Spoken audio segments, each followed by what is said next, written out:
Hey guys, I'm Urizi. This story is all about what if Naruto went through puberty again. Our heroes did not come from a future where everything has gone horribly wrong. They did not travel back in time to save the world from a bleak or miserable fate. As a matter of fact, all they want to do is find a way back home as soon as possible. Before we proceed with the story, please like and subscribe to this channel if you liked the video, and don't forget to check the description for the other works of the author if you liked the story. Let's start. Chapter 16, the obligatory hot springs episode. Hey. Watch where you're putting those hands of yours, Nana-chan. Ah, but I can't help it, Mitsu. Just look at these babies. How do you do it? I hear soy, fish, and dairy products are good for them. That, and regular massages. Oh ho. And Mitsu's got that handsome boyfriend to give her nice and thorough rub-downs, doesn't she? Lucky thing. It's not like that Nana, Kaoru, we're not one of those couples. Oh, you're blushing. You're totally blushing. Splash. I am not. You're just seeing things. Splash splash. Kya. Ritsu, you jerk. Watch where you're putting your hands. A large, white-haired man giggled to himself, setting down his spyglass to jot some quick notes in a messy shorthand, before picking the eyepiece back up and resuming his perverted espionage. He was perched on a cliff overlooking a small lake where a few attractive young women in itty-bitty swimsuits were enjoying a day to themselves, giggling as they splashed each other in the shallows and indulged in stereotypical fanservice and skinship. Jiraiya of the Sun watched intently as the young women played and cavorted, showing off their curves with tight, skimpy bikinis. He drooled a little bit as he watched them jiggle and bounce, their bosoms seemingly threatening to break loose of those cruelly snug confines. His notepad was filled with sketches and observations, 3 pages so far, just from watching these girls. Women abroad were fine and dandy, but it seemed that nothing could beat his hometown hotties. With a toothy grin and a dopey expression, Jiraiya paused in his observations to scribble down a couple more notes in his personal shorthand, indecipherable to anyone but himself and his students, another giggle escaping his lips as the shorter brunette slipped her hands up the more buxom raven-haired beauty's bikini top.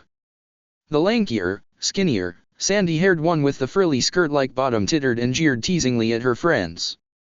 Silently, Jiraiya thanked the powers that be for allowing him this veritable gold mine of inspiration. And to think, he probably wouldn't have come back to the Leaf at this time if he hadn't gotten news that his godson was participating in the Chunin exams. I'll have to thank the kid for giving me an excuse to come back into town, Jiraiya mused. If it looks like he can handle it, maybe I'll give him some lessons on the Jinchuriki basics. If he has access to even half as much chakra as his mother, or if he has even the slightest fraction of his old man's ingenuity, then Naruto ought to take to my lessons like a fish to water. And speaking of fish in water, it seemed that the raven-haired beauty had lost her top, and was now wrestling the brunette's bottom off in retaliation. The dirty blonde was laughing her nice and perky ass off. A bit of blood trickled from Jiraiya's nostrils. He licked his lips and resumed furiously scribbling down notes. Yes, returning to Konoha when he did was probably one of the best decisions he had made in quite a while.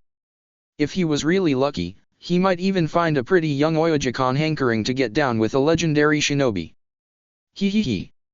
Maybe next I'll check out the hot springs. He mused. Jiraiya had a good feeling about today. Congratulations, you three. You've officially progressed to the 3rd stage of the exams, Kakashi said to his students as he led them back out of the forest of death, running through the treetops at a leisurely, by their standards, pace. You've done very well so far. Naruto and Sakura smiled at the compliment. Even this time around, with their abilities as high as they were, Kakashi rarely doled out any significant praise. He wasn't the sort of teacher to carelessly feed his students' egos.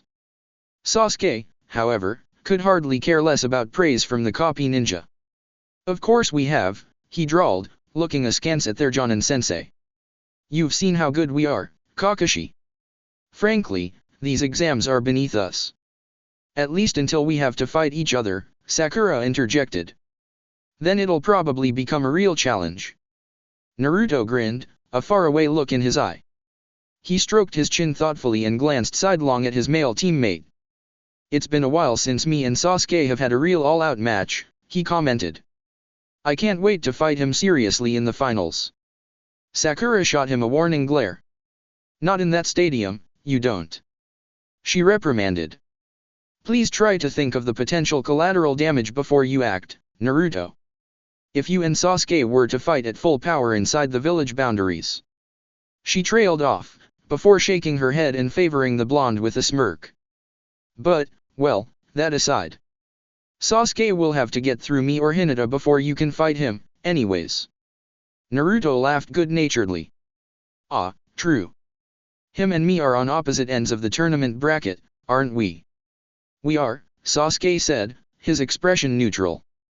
More's the pity, really. You get one less fight than me. I wouldn't count your eggs before they hatch, Kakashi interjected. You can never be sure how a match might turn out, and if you go into the fight too cocky, you're very liable to overreach yourself and make a stupid mistake. Sasuke rolled his eyes. Do you really think any of us are actually likely to lose our fights? He scoffed. No. Probably not, the copy ninja admitted blithely, shrugging. But you can never be too cautious. I'd contest that, and say that a certain degree of recklessness is needed to do well in battle, but I really don't care, Sasuke flippantly responded. Turtling is for people who can't effortlessly dismantle their opponent with just a glance. Sakura laughed. How typical of you, Sasuke, she said wryly, patting him affectionately on the shoulder. I suppose you'll continue fighting with a handicap in the finals. You know he only whips that out for serious opponents, Naruto quipped. Like when we fought Zabuza on the way to Wave. And even then it was total overkill, honestly. Kakashi tiredly shook his head, remembering the incident in question. He dropped to a lower elevation in the branches, jumping nimbly through the titanic foliage of Training Ground 44. Despite the speed at which he was moving, not his maximum by any means, but still fast enough to leave most other ninja panting and wheezing in the dust, his cute little genin were matching his pace perfectly, and showing few if any signs of exertion. These kids really were in a whole other league from their peers. Ah, yes, Kakashi said absent-mindedly. By the way, do try not to go overboard, okay? It would look bad to the other sensei if any of my students killed their students. We won't kill anyone, Sakura said promptly. Not unless they try to kill us, first. And even then, only if they actually pose a threat of successfully doing so, which is pretty dang unlikely, in my opinion. She smiled, absent-mindedly punching her way through a tree. Not for any real reason, mostly just because it was there, and she felt like showing off. So she struck the trunk with a small, bare fist, smashing through the wood with laughable ease. The upper segment of the tree teetered for a moment, the remaining area around the gaping hole quite insufficient to support its weight, before falling to the forest floor with a crash. Gah! Timber! Naruto called out behind them, sidestepping the falling mess of wood. You gotta shout out timber, when you're going to be knocking trees over, Sakura. That's the rule, remember. The pinkette pouted cutely at the blonde. Ah, but there wasn't anyone around to get hurt by it, she replied in a sugary tone. I was there, Naruto deadpanned. So was I, added Sasuke, a touch miffed. Anyone who could be hurt by it, Sakura corrected, dropping the cutesy act and rolling her eyes. The two boys shared a look, then shrugged in unison. Fair enough, Sasuke said. I can take much bigger wood than that without going down. Naruto sniggered, and Sakura giggled. Even Kakashi found himself biting back a chuckle. These kids are a bad influence on me. They're making my sense of humor more immature than ever, thought the man who had a jutsu that was literally just a glorified kancho. Sasuke gave the other three a black look. Oh, haha. Very funny, he muttered. Real mature, you guys. I didn't say a thing, said Sakura angelically. And I'm sure you've gone down on much bigger wood, Naruto added cheekily, a twinkle of amusement in his eyes.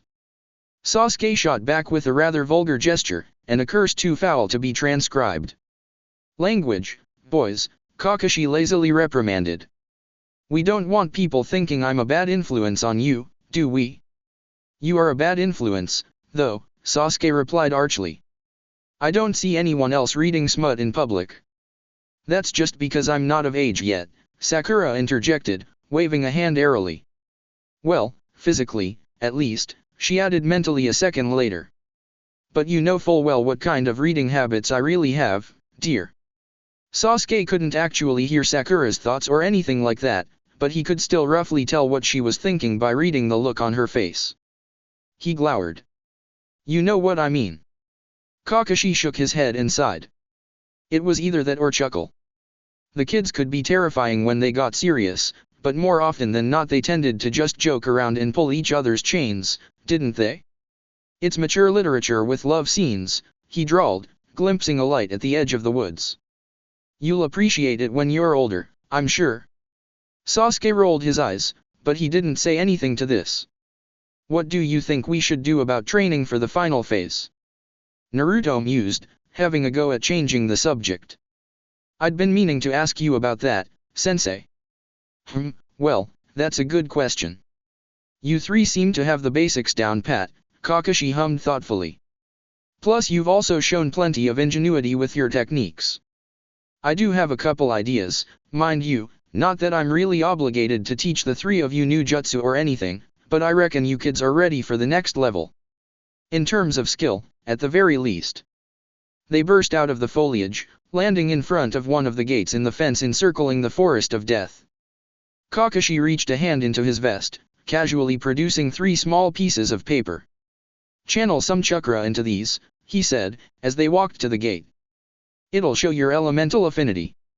Not that I expect you kids to be able to master nature transformation in only a month's time, but it'll provide a decent foundation as far as what sort of jutsu will come easier to you. He handed 1 slip each to Sakura, Sasuke, and Naruto. With mildly amused expressions, the trio promptly did as Kakashi requested. Sakura's paper moistened, then crumbled. Sasuke's moistened, crinkled, split in half, crumbled, and burned. Naruto's did nothing for a second. Then, just when Kakashi was about to ask if the blonde was sure he was following the instructions correctly, the slip of paper flashed, shining like a 1000-watt light bulb in the boy's hand, before exploding into a shower of multicolored sparks. Kakashi blinked. Well, alright then, he muttered weakly, quite bemused by this development. Who wants to head to the onsen for a break? The trio smiled innocently before nodding in unison. Tsunade woke up to a shaft of sunlight stabbing through her eyelids. She saw nothing but a blinding reddishness that chased away the quiescent black of dreamless sleep, a dull and throbbing pain seeming to radiate outward from her optical nerves. Her lips felt dry and cracked, her mouth might as well have been stuffed full of cotton gauze laced with the bitter, acid taste of cheap booze and vomit. Her ears were ringing and her head was throbbing, and her bladder felt ready to burst. The world-renowned medic groaned and rolled over on her futon, trying to squeeze her eyes more tightly shut against the intruding, unwelcome solar luminescence. Her joints were stiff and sore, her back shooting with occasional bursts of pain. Aching, ill-used muscles protested even the slightest degree of movement. For a moment, Tsunade dared to hope that if she closed her eyes and ignored all of this, she might somehow manage to fall back asleep and win a few more hours of respite from the unrelenting misery of consciousness. The pressure in her bladder refused to leave her mind, however, and her gut chose to rumble ominously a few seconds later. Muttering a virulent oath, Tsunade reluctantly pushed herself up off of the futon. Still wearing the clothes she had fallen asleep in, stale and smelling of bile and liquor, the legendary sucker groaned and rose to her feet, feeling bones creak and joints crack. She staggered blearily in the direction of the bathroom. After taking care of business and doing a quick wash, rinsing her face and brushing her teeth, she finally bothered to check the time. It was 3:30. In the afternoon. Ugh. That was a hell of a night, the woman groaned, feeling half again as old as she actually was. She rubbed her eyes, which felt dry and vaguely itchy. Blia. I'm seriously getting too old for this crap. Sighing, Tsunade left the bathroom in search of a clean change of clothes. It took her a moment to find her things. She couldn't really remember checking into this inn, and the layout was a little different than she was used to. She found Shizune's clothes before her own, actually, and this led her to wonder just where her apprentice might have gotten to. She'll probably be doubly insufferable today, the lush thought ruefully as she passed over the raven-haired woman's bag and came to her own. Considering how late I've slept in. She pinched the bridge of her nose, feeling her headache intensify. Fuck. I must have had a lot to drink last night. Shizune was usually fairly deferential to her master, especially since the women might as well have been her aunt, but that didn't mean she never expressed disappointment with Tsunade's lifestyle. While she rarely said as much outright, Shizune rather disapproved of drinking and gambling, and could even become something of a nag if pushed far enough. They were as good as family, and this meant the apprentice medic was one of the few people who could get away with busting Tsunade's balls over her bad habits. So to speak. Finally coming across a serviceably clean change of clothes, Tsunade peeled off her crusty and stinking garments. She paused for a moment, debating whether to take a bath now or get dressed and wait until she didn't feel so ungodly horrible. Most of her being just wanted to lie back down on the futon and wait for the hangover to pass. Even getting dressed felt almost like it would be more trouble than it was worth. But Shizune would probably have a conniption if she came back to find her mentor sleeping in the nude, and Tsunade really didn't feel like getting a lecture from the girl. Not with a headache this bad. So, with a long-suffering sigh, the slug princess blearily dressed herself. As she pulled up her pants, she absently tried to remember where she was. It was a futile effort, though. The last town she could actually remember the name of, the last time she'd been sober enough to commit as much to memory, had probably been a few days ago, at the very least, and who knew how far she might have wandered in the meantime. Drowsily shaking her head, Tsunade fumbled with her blouse for a moment or two. Now that she'd been up for a little while, she was starting to regain her equilibrium and managing to shunt aside the discomfort of the hangover. Learning when and how to ignore pain was a critical element of shinobi discipline, and Tsunade wasn't considered a living legend for no reason. Finally, she was dressed, and in enough control of her faculties to wonder once again where Shizune might have gotten to. Perhaps the girl had found herself a nice guy to shack up with for the night? It would probably do her good, but Tsunade doubted that this was the case. More likely Shizune was busy doing odd jobs to try and recoup a portion of her mentor's losses. Tsunade might have been hemophobic, but her apprentice had no such hang-ups, and she was a good enough medic besides to handle most sorts of injuries and ailments. So, basically, the girl could be anywhere in the town. Which was troublesome, since Tsunade didn't even know what town this was. Sighing, she shook her head and decided to find out if this place had an onsen. She could always look for Shizune later, and the thought of a nice hot soak was growing too tempting to ignore. So she put away her things and headed in the most likely direction of the front desk.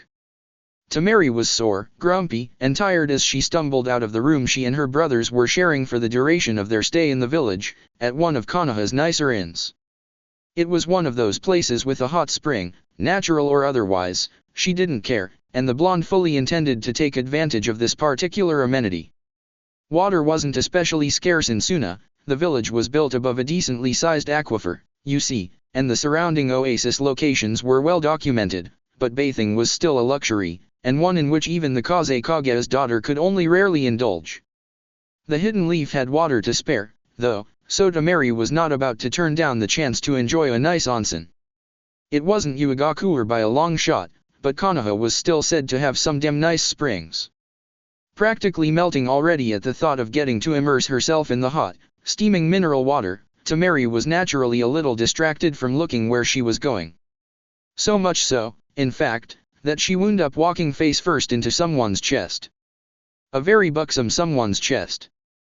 "Afst Merflo!" Temari yelped, eyes going wide when they were suddenly assaulted by a soft and creamy expanse. She felt her cheeks burn, and for a brief moment she froze. Then, anxiously, the lass extricated her face from the stranger's cleavage, looking away and fighting the urge to blush. She couldn't bring herself to meet the woman's eyes, she felt so mortified.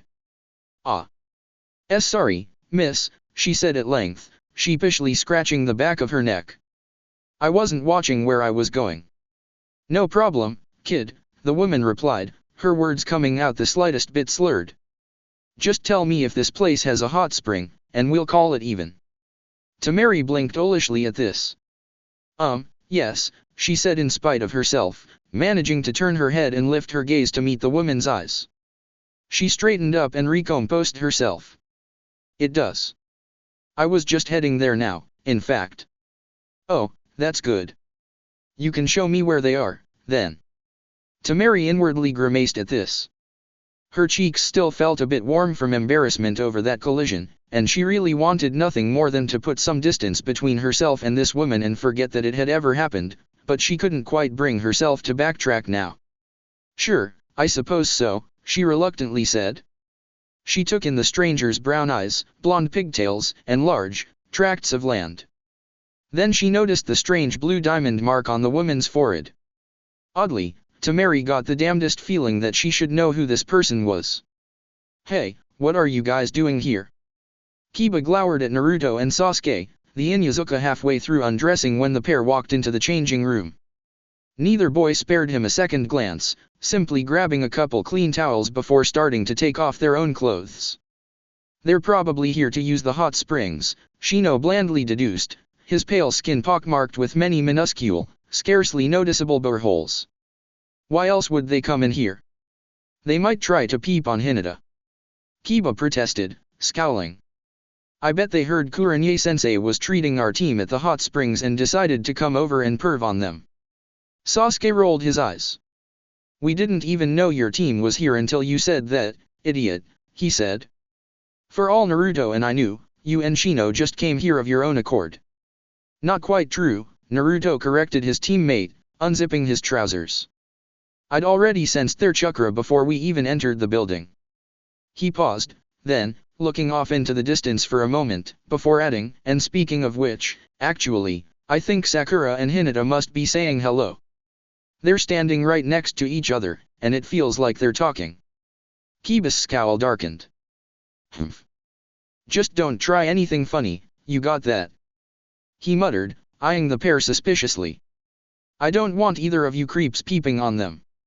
I don't peep, said Sasuke scornfully. Such juvenile chicanery is beneath me. And I don't really have to peep, added Naruto helpfully. Sexy jutsu, remember? I can make my shadow clones look like anyone. He then laughed. Not that I've ever actually done that, of course. He added with a jovial wink. You haven't? Said Kakashi, choosing now to come meandering into the changing room after his students. Well, that seems like a waste of a clever technique. Sasuke snorted. Naruto laughed. Shino didn't do anything of particular note. Kiba grumbled a bit, unamused, but he seemed to relax somewhat at the sight of an apparent authority figure. Perhaps he thought Kakashi would be a responsible adult and make sure none of the kids tried to peep through the divider, or else that the Jounin's presence would deter his students from any untoward activity. Whatever the case, he hung up his clothes and wrapped a towel around his waist. Your sensei treating you here? He ventured to say after a moment, addressing Naruto and Sasuke without actually looking in their direction. He had no way to know what stage of undressing they were at, and no desire to get a sudden eyeful. Something like that, came Sasuke's voice, the words spoken lazily. His tone was unconcerned. Yeah, pretty much, Naruto agreed. His voice was closer, and a second later the blonde walked ahead of Kiba, heading towards the door. And I guess that means Kurenye-sensei is doing the same. Right, Kiba nodded. I think she figured we deserved a reward for doing so well in the prelims.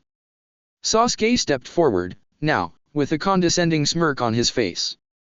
I think it's rather sad that you see landing even one hit on your opponent as doing well, he drawled. Had any trouble sitting down recently, Uchiha? Kiba retorted, glowering. Sasuke scowled for a fraction of a second, before smirking. I could ask your sister the same thing, Inuzuka. Kiba's face went maroon, and he grit his teeth. One could have been forgiven for thinking that sparks had begun to fly between the pair's eyes, with the intensity of Kiba's glare bordering on downright lethal. Sasuke was subtler in his distaste, but it was clear from the way he looked at the other genin, with a lofty and disinterested sort of contempt, that he thought of the other boy as being singularly beneath him. This unspoken dismissal chafed Kiba like leather underwear in an August marathon, raising his hackles and making him long to let one fly and knock the so-called Uchiha prodigy down a few pegs. He probably would have done something about it, too, if not for the voice that broke in on their stare down. Be nice now, boys, Kakashi boredly interjected, walking past them in a towel of his own, a washcloth wrapped around the lower half of his face. He gave his student a look. Don't get all snippy just because Akamaru bit you, Sasuke. Really, that was just your own fault for letting your guard down. Sasuke scowled at this comment, and for a moment the look in his eyes made it seem like he would continue antagonizing Kiba just to spite his sensei. But then he stopped and shook his head, giving the Inuzuka one last dismissive look, before turning and following Naruto out into the hot spring. Kiba reluctantly stood down, muttering under his breath about insufferable pricks, before heading out into the open-air bath as well.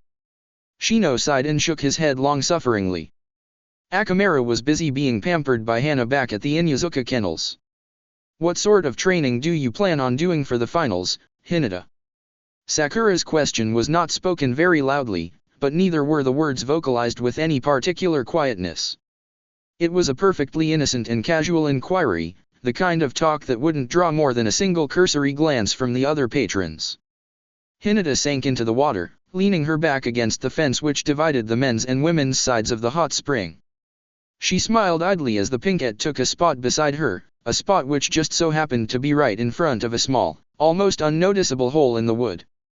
There weren't too many people here, the time being scarcely 4 in the afternoon, and aside from her, Sakura, and Kurenye-sensei there were only a couple other women in the water. Do you mean aside from general physical conditioning? She wondered, smiling blissfully as she melted into the water. I don't know, but I've considered working on my Shoryuken. I still can't shape the chakra on that one quite as quickly as I would like, you see, but then, there are also a couple other moves I've been conceptualizing. Neat, Sakura hummed drowsily, sinking a little further into the water. Anything interesting? Well, I do have an idea for, sort of forming a fireball with my hands and shooting it out with a palm thrust, Hinata said, but it's pretty tricky, and I haven't made much progress. Really, it's mostly just a theoretical exercise at this stage. Too bad, Sakura said, chuckling lazily. I would have liked to see you tossing around some new moves in the final phase. Hinata giggled, patting Sakura on the shoulder. What about you? She queried. I'm sure you won't be sitting idly by while your teammates train themselves raw. True.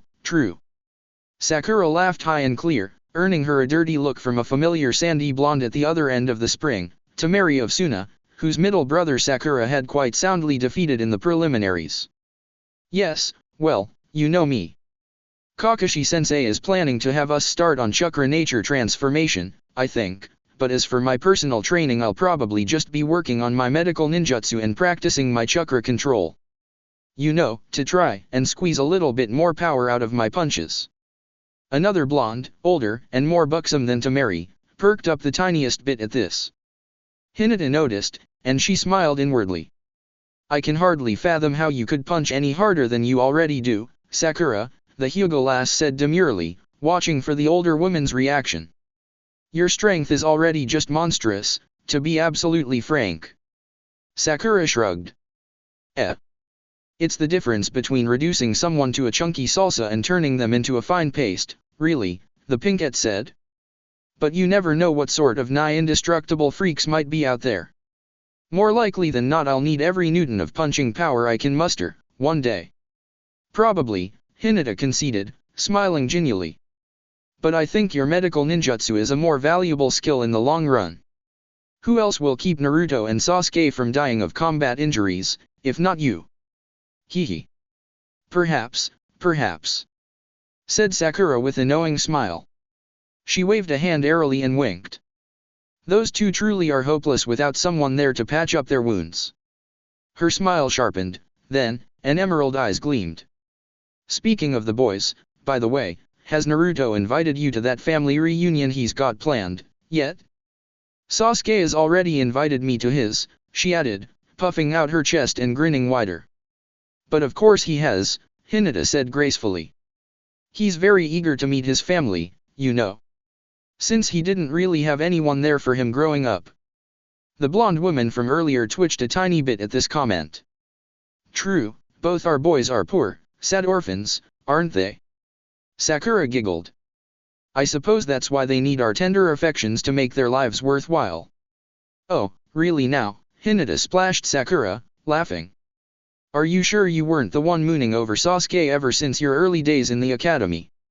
Look at the pot calling the kettle black, said Sakura loftily, poking a finger into Hinata's side. Like you've never used that Kekai Genkai to get a peek of your crush in the buff.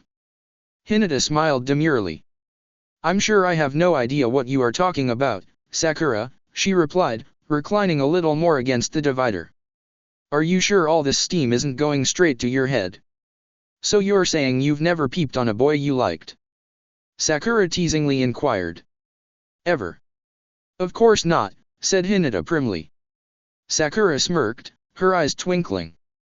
She turned so that her side was to the fence, and she peeked at the small, innocuous knothole which rested roughly at her eye level. With a playful expression, she drew Hinata's attention to the opening. You don't feel even remotely tempted to scope out any of the cute guys who may or may not be on the other side of that fence? She whispered, waggling her eyebrows. Not even the tiniest bit. Not at all, Hinata assured her friend. Sakura laughed. Well, then. I guess that just means all the more for me, red heart, she chirped. And, after saying this, the pinkette promptly turned and put her eye to the knothole, a rather lecherous grin adorning her lips. A second later, she pouted. Ah, darn. All I see is an eye. This statement, unlike most of the rest of their conversation, was loud enough to be heard by the rest of the patrons. On the other side of the fence, Shino was dragging an unconscious Kiba out of the water. Naruto was pinning Sasuke to the spot with a stern look, deterring the Uchiha from trying to succeed where the Inuzuka had failed. Please don't kill my godfather, that look said. And Sasuke, despite his indignation at the thought that the Toad Sage might even now be getting an eyeful of his wife's naked form, regardless of the fact that Jiraiya would rather be focused on any mature patrons who might be in the women's side of the hot spring, reluctantly acquiesced to Naruto's wish. Kakashi wasn't stupid enough to try and get between Jiraiya and his research. Shino was too busy making sure his insensate friend didn't drown, and the few other male patrons seemed largely indifferent. Naruto was patient, and besides that he could feel Sakura's chakra on the opposite side of the fence, most likely blocking any view Jiraiya might want to get with the back of her head. So he didn't feel any need to act just yet. If Hinata was in any danger of being peeped on, then he might jump in and give the old pervert what for, but for now he just wanted to sit there and appreciate the fact that his former mentor was honest to God, truly and sincerely alive. Right there in front of him. Also, he knew it was only a matter of time until Jiraiya was caught. Sakura was of course aware of the man's presence. Naruto had informed her the instant he realized that the onsen they were going to happened to be the current location of a chakra signature that could only have belonged to his godfather, with its size and density and minutest, oily trace of intermingled natural energy. Sakura probably just wanted to enjoy her bath a bit before actually calling the man out, not that saying this would have calmed Sasuke, or have stayed Kiba from his doomed attempt to kick the peeping Tom's ass. So Naruto sat, and soaked, and waited. Once Jiraiya had been forcibly torn from his research, then he would approach the man about training him for the Chunin exams. If all else failed, he could just play up the resemblance to his parents and guilt-trip the old ninja into teaching him. At that moment, a twinge of visceral, reflexive panic reached the blonde's empathic senses. His ears perked up, and he listened more closely to what was being said on the women's side. All I see is an eye. Naruto chuckled, then, moments later, feeling the swell of righteous anger from a very familiar chakra. Jiraiya. Hee, thought he, recognizing Tsunade's furious roar. Nice to have you back, Granny. The onsen all but exploded, and Jiraiya let out a most unmanly shriek as the fence flew straight into his face. But I should probably rescue Pervy Sage before you put him 6 feet under. With that weary thought, Naruto grabbed the Toad Summoner's arm and drew up a minuscule sliver of Kurama's chakra. In a flash of gold light, he and Jiraiya vanished. Kakashi blinked owlishly, even as he and the remaining men present stared in a mixture of terror, awe, and fascination as a livid Tsunade stormed heedless of decency across the point where the divider had stood only a second before. Startled bathers on both sides ducked low into the water, abashed of being seen naked by the opposite sex. Only Tsunade seemed unconcerned, whipping her gaze over the men's half of the bath for several seconds, searching for her perverted former teammate. The more lecherous bathers on the men's side sent up prayers of gratitude, while the saner ones prayed for mercy. Tsunade threw her head back and howled to the heavens in her rage. "Jiraiya!" she bellowed. "I am going to kill you." Chapter 17, The Godfather, and Friends.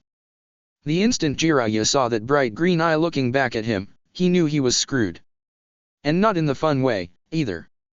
What started out as an excellent day seemed to have very quickly gone downhill. When that pink-haired girl took a seat right in front of the hole in the fence, a formerly most splendid view was reduced to nothing but an eyeful of cherry blossom hair. And when she turned around to look through the knothole only to see his eye, Jiraiya knew instantly that he'd been found out. It wasn't the first time he'd been caught peeping, and unless he died within the hour it likely wouldn't be the last, but the explosion that had followed her exclamation, water erupting into the sky as though gravity had been temporarily reversed, air screeching in his ears as a gale force wind tore through the onsen, had been worrying. The shout that accompanied that violent event was even worse. He knew the voice well, even after all these years being able to identify it immediately, and the sound of it filled him with absolute dread. Considering that he'd almost died the last time he'd heard that voice filled with that much fury, Jiraiya could perhaps be forgiven for freezing up like a deer in the headlights. The divider being blown from its place and slammed forcibly into his face certainly didn't help matters. He'd flown clear across the men's side of the spring before he could even react. The fence splintered as he slammed into rock, and Jiraiya had just enough presence of mind to appreciate the terrible and yet glorious sight in front of him, before closing his eyes and praying it would soon be over. But then a small hand clapped on his shoulder, followed by a lurch in his gut as he was bodily dragged away at what felt like an incredible speed. Wind smacked his face and tore at his towel, G-forces squashing most of his internal organs down into the bottom of his abdominal cavity. If his mouth had been open, he probably would have swallowed a lungful of flies. For a single, terrifying moment, Jiraiya worried that Tsunade had spirited him away to be taken care of, where no witnesses were present. Then he decided, a moment later, that she would have just beaten him to death where they stood, and damn the consequences. A second after being abducted from the onsen, Jiraiya was plopped down on the ground. And in the second and a half that it took for his eyes to reopen when he registered that he wasn't in any immediate danger of being painfully eviscerated, his captor was apparently able to return to the hot springs, retrieve their respective clothes, and then come back without getting so much as a single hair out of place. Not that anyone would have noticed, with that untidy golden mop. It took 3 seconds of staring to register that, yes, those were Minato's eyes staring at him out of Kushina's face, Minato's hair and skin stretched over a distinctly Uzumaki bone structure.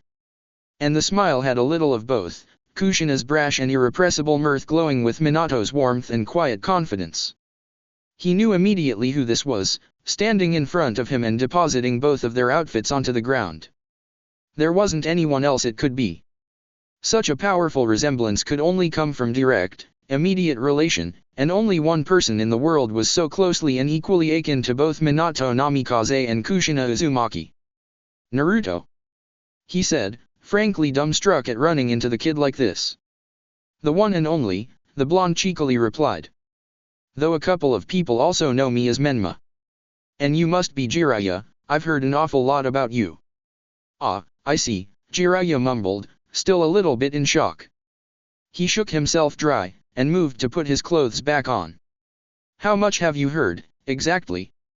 "Kakashi-sensei mentioned that you taught my dad," Naruto replied, a mischievous twinkle in his eye. "Who taught him, in turn?"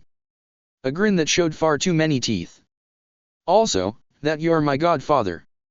Me and my teammates may or may not have been plying him with liquor at the time." Jiraiya paused. "Yeah, I taught your dad, and your dad taught Kumo's brat," he said neutrally, sidestepping the comment about him being Naruto's godfather and pulling up his trousers. Then he hummed, thoughtful. "But Kakashi's your Jonin instructor, huh? He must be teaching you kids all sorts of tricks." "Well, he is starting us on elemental affinities," Naruto said with a laugh, haphazardly tossing on his own clothes. "So I guess that's a thing." Jiraiya cocked an eyebrow at this. "Really? That's some pretty advanced stuff for fresh genin," he remarked, although he didn't say it with any particular hint of disapproval.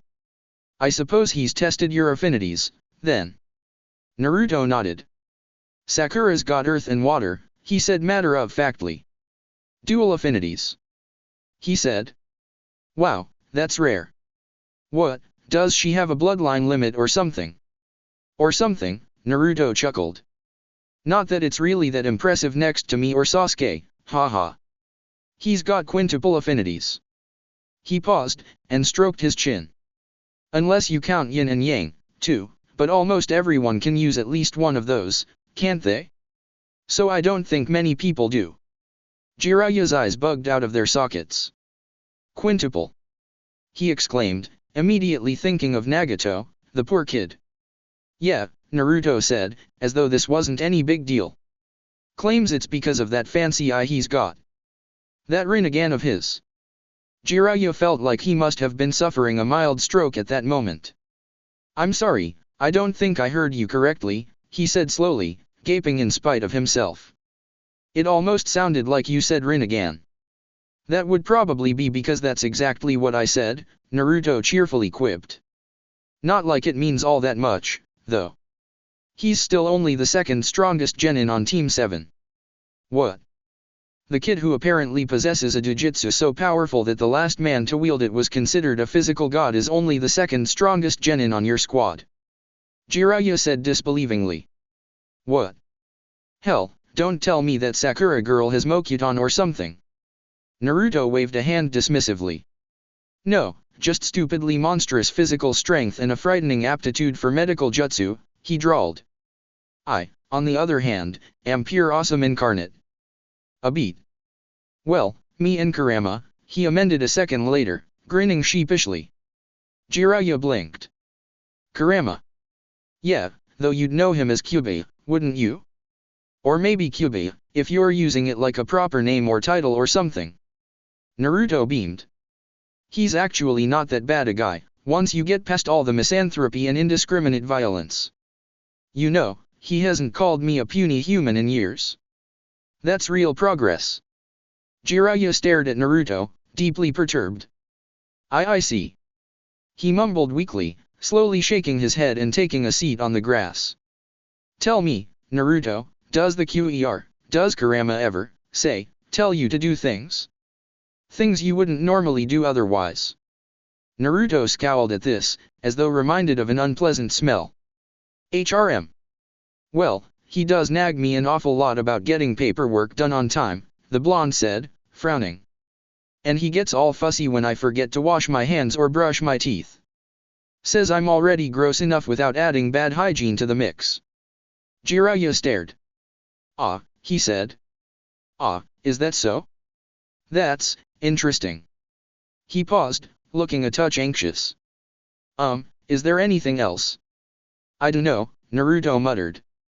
He sometimes threatens to eat my soul and says he'll make me kill all my friends and burn down the village if I don't do as he says, but that's usually only when I forget to feed him. Never actually follows through on those threats, either. Jiraiya stared and stared, completely at a loss for anything else to say. Feed him. He said at last, continuing to stare blankly at the lad. What? Mostly fried tofu and inarizushi, Naruto elaborated, if perhaps not in the way Jiraiya wished. Though sometimes I'll get him a couple oxen or a brace of wild boars if he's been good. Jiraiya opened and closed his mouth several times, trying to say something but unable to actually formulate any coherent expression of his thoughts or questions. It made him look rather like a goldfish. No, I mean, what? How? Naruto stared at Jiraiya, looking at the man like he had just asked something patently absurd. What, isn't it obvious? No, Jiraiya wanted to say. No, of course it isn't obvious. But he couldn't bring himself to actually say that. It was just too surreal a conversation to try and approach logically, and his brain refused to even try and apply any sort of sense or reason to Naruto's statements. So instead he decided to try and steer the conversation in a direction where he could be the expert, and not the gawking imbecile. Yes, of course, he said, a mix of dismissive and evasive all in one. Well, if you're really on as good terms with Kurama as you say you are, then I suppose it should be safe for you to learn how to use it his chakra. Naruto cocked his head to one side. I think I've already got a pretty good hang of that, actually. Sasuke and Sakura helped me out a lot with figuring out the specifics. And then he clapped his hands together, literally lighting up with a shroud of inhumanly dense chakra. The boy was clad in flames of gold, a raiment of light tattooed with arcane markings. Grass grew greener and springier at his feet, and the air tasted somehow cleaner, fresher, alive with something pure and primeval. Jiraiya blinked. Naruto smiled innocently. How's this? He inquired. How do you feel about toads, kid? Jiraiya asked. He hadn't felt this eager to teach someone since back when Minato had been his student. It seemed that, in at least one aspect, Naruto took after his father more than his mother. They're awesome, of course, Naruto glibly responded. Almost as great as hot babes. The grin that followed nearly threatened to split Jiraiya's face in half. I think we're going to get along famously, said the Toad Sage. Hopefully Kakashi won't mind me abducting you for a bit of private tutoring. I'm sure he won't, Naruto replied. Where on earth is Naruto? Kakashi wondered with a frown, sporting a heck of a shiner over his transplanted Sharingan and a sizable hematoma under his messy silver bedhead. He looked around in the onsen, swiveling his head this way and that as he scanned the waters for the short, cocksure blonde. An earthen barrier decorated with canine visages courtesy of the copy ninja split the men's and women's sides of the hot spring, functioning in lieu of the fence Tsunade had shattered. Several of the bathers on this side of the spring were dazed and glassy-eyed, either haunted or delighted by memories of Tsunade's brief rampage. Unlike Kakashi, most of them were physically untouched, the civilian bathers having been smarter than to try and get in the furious Kunoichi's way. Kakashi himself had only intervened out of reflex, and not any actual conscious decision. If he'd been thinking straight, he would have simply laid low and waited for the storm to pass. And all his attempt to stop Tsunade had really accomplished, anyways, was to mildly inconvenience the one-woman stampede for a second or two. Thankfully, Sakura and Sasuke had managed to pick up their sensei's slack and intercept the blonde ballistic missile before she could do any serious damage to him. Between a crimson look from Sasuke, and a seemingly gentle touch from Sakura, the legendary Kunoichi was handily stopped in her tracks. If Kakashi focused, he could even now hear his female student on the other side of the impromptu new divider, expertly soothing and defusing the pissed, hungover Tsunade. The only one of his students to have not played a role in stopping the furious woman's brief but devastating rampage was Naruto, who had seemingly vanished into thin air. Looking sidelong at the last Uchiha, Kakashi again idly wondered where Naruto might have gotten to in the few seconds of chaos that had erupted following Tsunade's initial outburst. It did not escape his notice that Jiraiya, whose peeping habits were responsible for the blonde's eruption, was also nowhere to be seen. This didn't necessarily mean that there was a connection, mind, but to completely dismiss the possibility would have been imprudent. He probably slipped away with his godfather, said Sasuke. He was boredly searching the water for his towel, which had come undone in the recent confusion, much to Sakura's audible delight/amusement when she saw it. I notice they both vanished shortly after the fence came down. I doubt that's a coincidence. Kakashi sighed, wondering for the umpteenth time whether it had really been prudent to let that particular detail in regards to Jiraiya's relation to Naruto slip when he had. Yes, that does seem likely, doesn't it? He murmured. But it would have been nice to receive a heads up before he went and stole one of my pupils. I'd been planning on teaching him a new technique. And maybe Sakura, too. Sasuke gave Kakashi a look, arching one of his eyebrows. And me? You already copied my rakery, Kakashi said, sounding just a tad petulant. I don't even know how you did that, either, considered how much fog there was, but...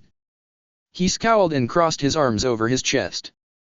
Even aside from the fact that Sasuke had copied it at all, it was also a tad irksome that the boy could already perform the technique sans hand seals, and a seemingly indefinite number of times per day, at that.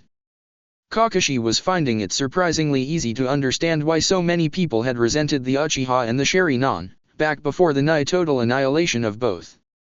A scholar of literature probably could have written an entire essay on all the levels of irony of the copy ninja being annoyed over having his one, original, signature killing move copied by his own damn student, but Kakashi wouldn't have cared about that.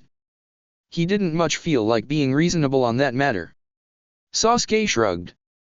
My eyesight's better than yours, he replied dismissively. This was only a half-lie. With the eternal Mangekyo Sharingan and all the other hacks of his one-eye Rinnegan, Sasuke really did have an absurd degree of visual acuity, surpassed in range and insight only by masters of the Byakugan. Of course, the real reason he could use his sensei's only original jutsu was obviously because he had learned it from the man himself more than 20 years ago.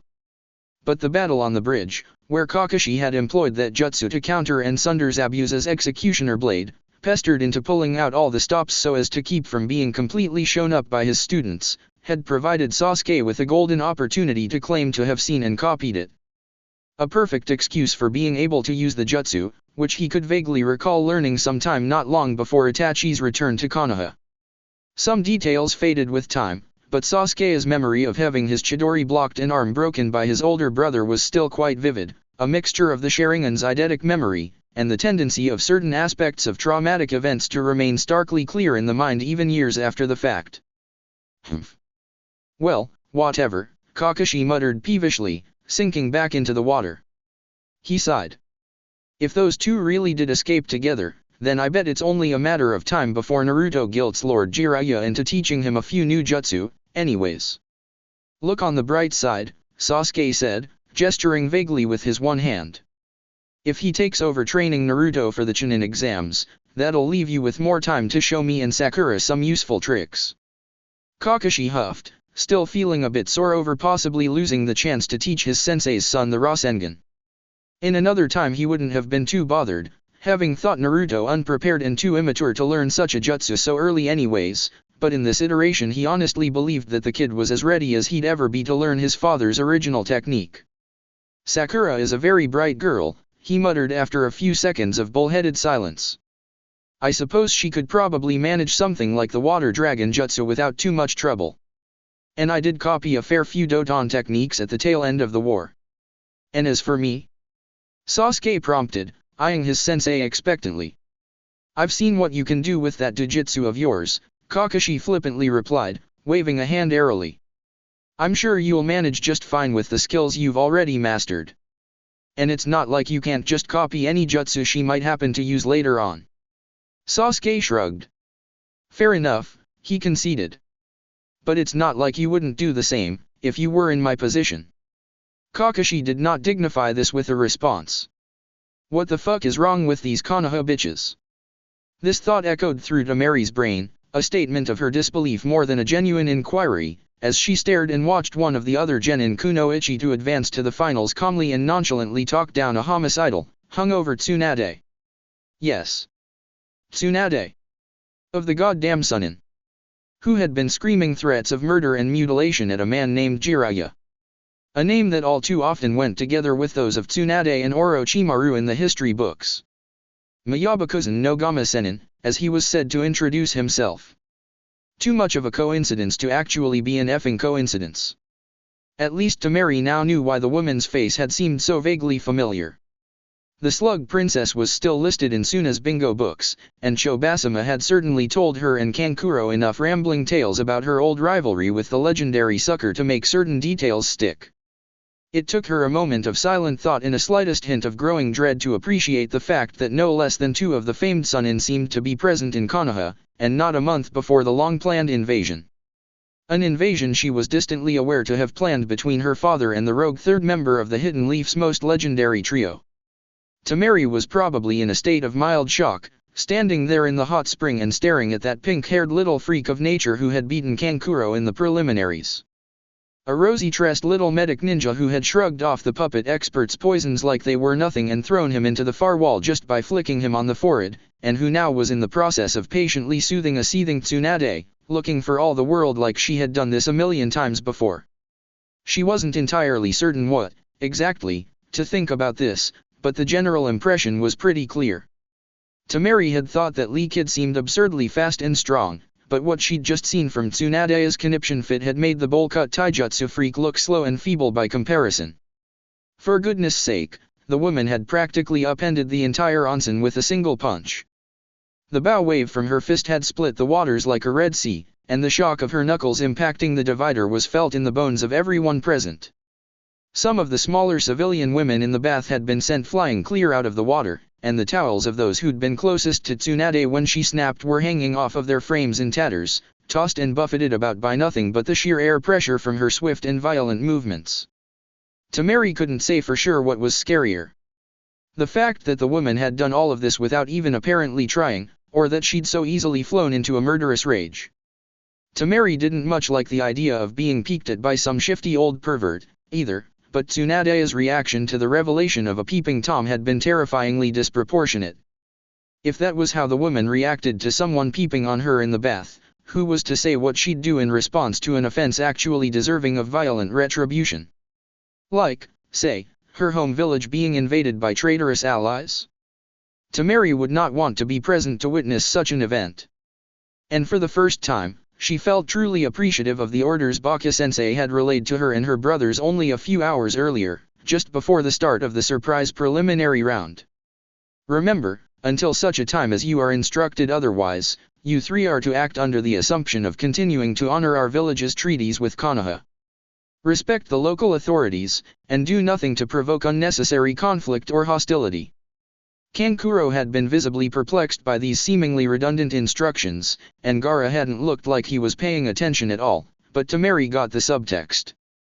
Especially when Baka then added, "Lord Kazekage has seen fit to indefinitely postpone all of your previous standing missions for the duration of our time here in Konoha. Be grateful."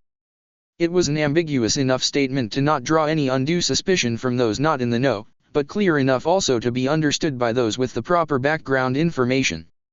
Heaven only knew why their father had made this decision, but Temari and her brothers had only one standing mission that could be indefinitely postponed, the role which had been planned for them to play out in the invasion of Konoha. And considering the fact that Gaara's part in the plot was kind of seriously crucial to actually pulling the whole thing off, there was only one conclusion she could draw. New intelligence must have surfaced which put the integrity of the operation into serious question, intelligence worrisome enough to warrant potentially calling off the whole shebang. Intelligence, for instance, such as the presence of two of the legendary Sunin in Konoha, just hanging around in the village for no apparent reason. That would certainly be a big enough factor to potentially make it too risky to go ahead with the invasion plans. Temari could appreciate that. Especially after seeing what one of them could do without even trying. I am so glad I don't have to live with these crazy freaks, she decided. They make Gaara look almost normal in comparison.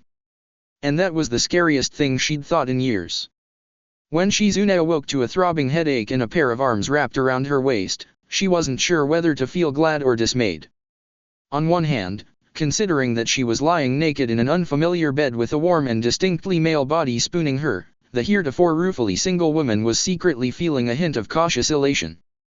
Her aunt, charge, and mentor may have been content to live the life of a bachelorette wandering from town to town in a drunken haze, but Shizune had lately become increasingly aware of the fact that, in close to 25 years of life, she herself had not once had any kind of serious romantic relationship. She wasn't a little girl anymore, and all those years she'd spent traveling with Tsunade, focusing so heavily on just looking after the older medic and making certain she didn't get herself into too much trouble, had done very little for Shizune's personal life. Just being able to wake up in a stranger's bed after a night spent drinking felt strangely freeing. For once, she'd had a chance to forget about being the responsible one and actually have a good time herself. All thanks to being back in Konoha. On the other hand, however, considering that she was lying naked in an unfamiliar bed with a warm body curled up behind her, Shizune also felt more than a little embarrassed. She had no idea who the person spooning her was, and while she may not have been at all averse to the thought of hooking up with a nice, handsome fellow, she wasn't half so desperate for a meaningful relationship as to hop into bed with the first guy to offer. At least, she hoped she wasn't. But she'd seen firsthand what alcohol could do to the judgment of even very intelligent and respectable people, and there was no guarantee that the man embracing her was someone she would have any serious interest in while sober. Hesitantly, gingerly, Shizune pried the hands off of her waist and inched a little towards the edge of the bed. She pulled the covers off of herself and sat up, turning hesitantly to glance at the man whose bed she was sharing. For a moment, she just looked and stared at the dusky complexion, brown hair, scarred nose, and peacefully sleeping face. She drank it all in, feeling a twinge of appreciation. He was handsome, she noted, in a non-threatening and almost boyish sort of way, with lips that looked well suited to smiling, and a toned but lean musculature which seemed to hint at a possible shinobi background. Cheeks grew warm after a few moments of staring at the man, and Shizune abashedly tore her gaze away before it could drift too far south. "Well, he definitely looks very nice," she murmured to herself. And, trying very hard not to look back in her bedmate's direction, she cast an eye around the room in search of her clothes. "Hopefully Tsunade-sama hasn't gotten into too much trouble while I was away," she thought, reaching up to snag her panties from the ceiling fan. "Though I'm sure she won't be very happy when she realizes where we are." She spared another glance for the man she'd apparently slept with and smiled a touch guiltily as her gaze wandered more freely over his form, ruefully thinking for the briefest of moments that maybe she shouldn't have left her mentor all alone at that inn, because who knew what sort of trouble the woman might be getting into. Naturally, Iruka chose then to wake up and open his eyes to see Shizune standing over him in the buff, her dark eyes glued half longingly and half regretfully to his naked body. It was terribly awkward for both of them. It was to gray skies and a light drizzle that Itachi Uchiha awoke that morning. His eyes opened and he sat up, rising into consciousness with an uncanny ease. He was instantly alert, though not tense or nervous. Quiet confidence was mingled with just a hint of clear caution. No cue of drowsiness or stupor was there to be seen in his visage as he arose from his sleeping bag, dressed ready for a fight, shooting coolly wary glances hither and yon. He stood and swept up his sleeping bag with a single fluid motion, packing it automatically and mechanically. Languidly he assessed his surroundings, analyzing and mentally cataloging every tiniest detail with sharp crimson eyes. Rain clouds drifted overhead, casting a dismal pall over the lowlands of river country. Wet and runny ashes, the only remnants of a smokeless cook fire from the previous night, were washing away in tiny rivulets. A damp, pervasive chill hung in the air, numbing fingers and stiffening joints. Small and beady eyes greeted the Uchiha's rising, pale blue lips curling into a sharp-toothed smile. "Did you have a good night's rest, Itachi-san?" Kisame Hoshigaki politely inquired. The serenity of the man's expression evoked an eerie dissonance as he stroked the death's head pommel of a thickly swaddled greatsword, the picture indicative of an eldritch disconnect between his monstrous visage and courteous mien. "Good enough," Itachi curtly replied. "How did your watch go?" "Well enough," Kisame answered, wryly mimicking Itachi. "This is a quiet country, and nothing much comes out in this sort of weather besides. Samehada and I haven't caught whiff of anything larger than a squirrel all night." The shark-like man patted the hilt of his gigantic weapon. Itachi nodded, wordlessly showing his understanding. Silence reigned between them for a minute or so as one sat and waited for the other to finish cleaning up his half of the camp. "Have you eaten, yet?" the raven-haired youth asked at length, once he had sealed away his sleeping bag and combed the site for any overt traces of their presence. Water dripped from the rim of his straw hat as he adjusted it on his head. "Just a food pill and the last piece of venison jerky," said Kisame. "We should still have a few pounds of dried fruit and plenty other rabbit food, though, unless you've been doing a bit of midnight snacking during your watches." Itachi hummed and nodded. "Yes, that sounds about right. Those supplies should be more than enough to last us until we meet up with our client," he said. "Even discounting the food pills?" "Ah, yes. Our client," Kisame heartily chuckled, standing and slinging Samehada over his shoulder. "It has been quite a while since I've done a straightforward escort mission like this. And to the Chunin exams, of all destinations." He grinned, showing off a considerable number of teeth. "Quite generous of the old fellow, really. Wouldn't you say? Especially when he could have contracted a team of ninja from his country's own hidden village." "We're cheaper," was Itachi's response, terse but accurate. Shrugging, Kisame turned and started off, knowing that his partner would catch up in just a second. "Do you suppose there will be any talents worth scoping out at these exams?" The former missed John and wondered. "I don't think I have been to one since my own." Itachi was quiet. It was clear from context and his knowledge of Kisame's personality that by talents worth scoping out, the man meant people who might be worth fighting at some future point in time. Unbidden, Itachi's mind went to the contents of a certain letter, drawing up from memory the date of a certain function announced therein. He thought of his little brother, whom he had spared from death what felt like a lifetime ago, and who had seemingly sent him that very letter quite out of the blue. Maybe a few, he said ambiguously. Kisame grinned, spying the pensive look on his partner's face. He, is that so? Then perhaps this one genin team I've heard about will be there, he mused. Do you remember them? Those children who supposedly sent my former colleague, Zabuza-san, slinking back to Kiri with his tail between his legs. Itachi looked off into the distance. The wind shifted, rustling their cloaks and flecking their faces with a light smattering of cool raindrops. Ah, I believe I know who you're talking about, he decided to say. That's the team with the Kyuubi Jinchuriki. Their Jonin-sensei is Kakashi Hokage, my captain for a while, back when I was in ANBU. Kisame's smile widened and became odd, but two opposing rows of teeth filed to unnaturally sharp points. Oh, is that so? He murmured, dark eyes glittering with mirth. My, it sounds like this will be a most entertaining diversion. Yes. Itachi murmured absently. Yes, so it does. /N, apparently there are a couple Naruto light novels, of particular interest to me being a series of books set post-series. I've not actually read them yet, as of typing this, but I've found what looks to be a decent translation of the first one, Kakashi Hiden, Hyouten no Akazuchi, on Reddit, done by one organic dinosaur. So that's a thing I might be doing. Also, bleh. I hate running out of my meds. It is nearly impossible to focus on my writing without the ADHD pills, which is also annoying because I have to physically pick up a prescription for them from the doctor's office every time I need to get a refill. So, yeah. Hate that. Omaka. Quitting while you're ahead. Or a snake's retirement plan. And so, given recent events, it seems prudent to assume that certain aforementioned plans have been compromised.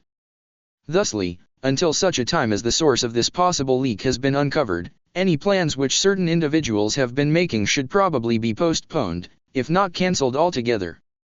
Respectfully yours. Sukin Reisetsu. On a small private beach in the Crescent Moon Kingdom, dressed rather incongruously in sunglasses, sandals, and a Hawaiian shirt, Orochimaru read this message with a scowl. Crumpling the scroll in his hand, he let out an irritated sigh. Then he shook his head and reclined in his lawn chair, sipping at a dry martini. Is there a problem, sir? Orochimaru looked up at his butler, an elderly and smartly dressed gentleman. No, Jeeves, he answered, waving a hand dismissively. It's nothing. I believe they must have had the wrong address. The butler nodded, his expression was unchanging. Of course, sir. Would you like another martini? Yes, Jeeves, said Orochimaru, smiling loftily and reclining in the sunlight. That would be most excellent. Chapter 18, Yojo's Big Mission, Tsunade in Chains. Hanabi Hyuga adored her big sister. This was a simple, indisputable fact, as sure and self-evident as the sun rising in the east and setting in the west. Grass was green, the sky was blue, and Hanabi admired Hinata. She loved her sister's kindness, how Hinata would play with her even if she was exhausted from training, how Hinata would listen to her childish worries and give her reassurance. Her sister was strong, and almost always had been in Hanabi's eyes, no matter what other clan members may have thought in the past. Her sister was brave and gentle and pretty, and so kind. And so strong. Hanabi had always believed her sister was amazing, that Hinata Hyuga was a remarkable person. She had always admired her Onisama, had always looked up to her and hoped to one day be every bit as wonderful a person as she was. Only once or twice had that childlike faith faltered, but every time her beliefs had ultimately been vindicated, at least to her young mind. In this instance, however, something was different. For the first time in a long while, Hanabi's belief in Hinata's strength was mirrored by the rest of the clan. Hinata had irrefutably proven, the day after her graduation, just how amazing a kunoichi she really was. At the time, Hanabi's faith in her sister's strength had begun to falter. She'd seen Hinata fall short in spars against Neji Nissan, and even lose in a fight against herself as well. Her, Hanabi, a girl several years Hinata's junior.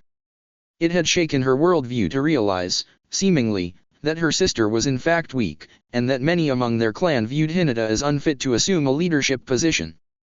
While being passed over for the spot of clan head would not result in anything like getting bound with the caged bird seal, that being applied only to sons who could actually traditionally start branch families of their own, and to their children, it still seemed to Hanabi as though being passed over like that would have been a dreadful thing to happen to anyone, let alone her big sister. And for a while she'd ruefully, worriedly, regretfully thought along similar lines to the other clan members, although she still dearly loved her sister.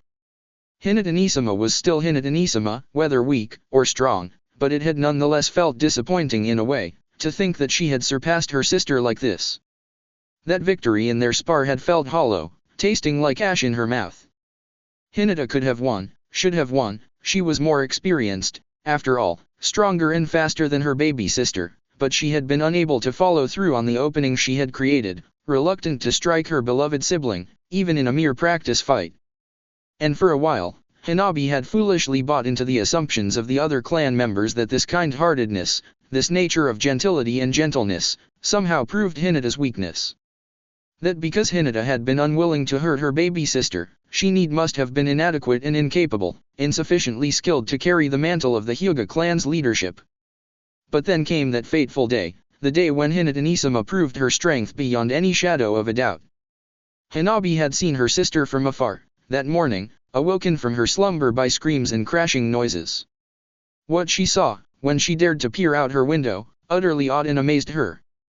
Hanabi Hyuga beheld her sister storming determinately out of the compound, brushing aside dozens of full-grown branch house members, each one of them a proven and experienced shinobi, like they were but minor nuisances. Hanabi recognized scarcely half of the strikes her sister used, and she gawked on in dumbstruck wonderment as Hinata completely humiliated skilled and able-bodied ninja up to twice her size and thrice her age. With this single spectacle, Hanabi Hyuga's faith in her elder sister was restored and redoubled.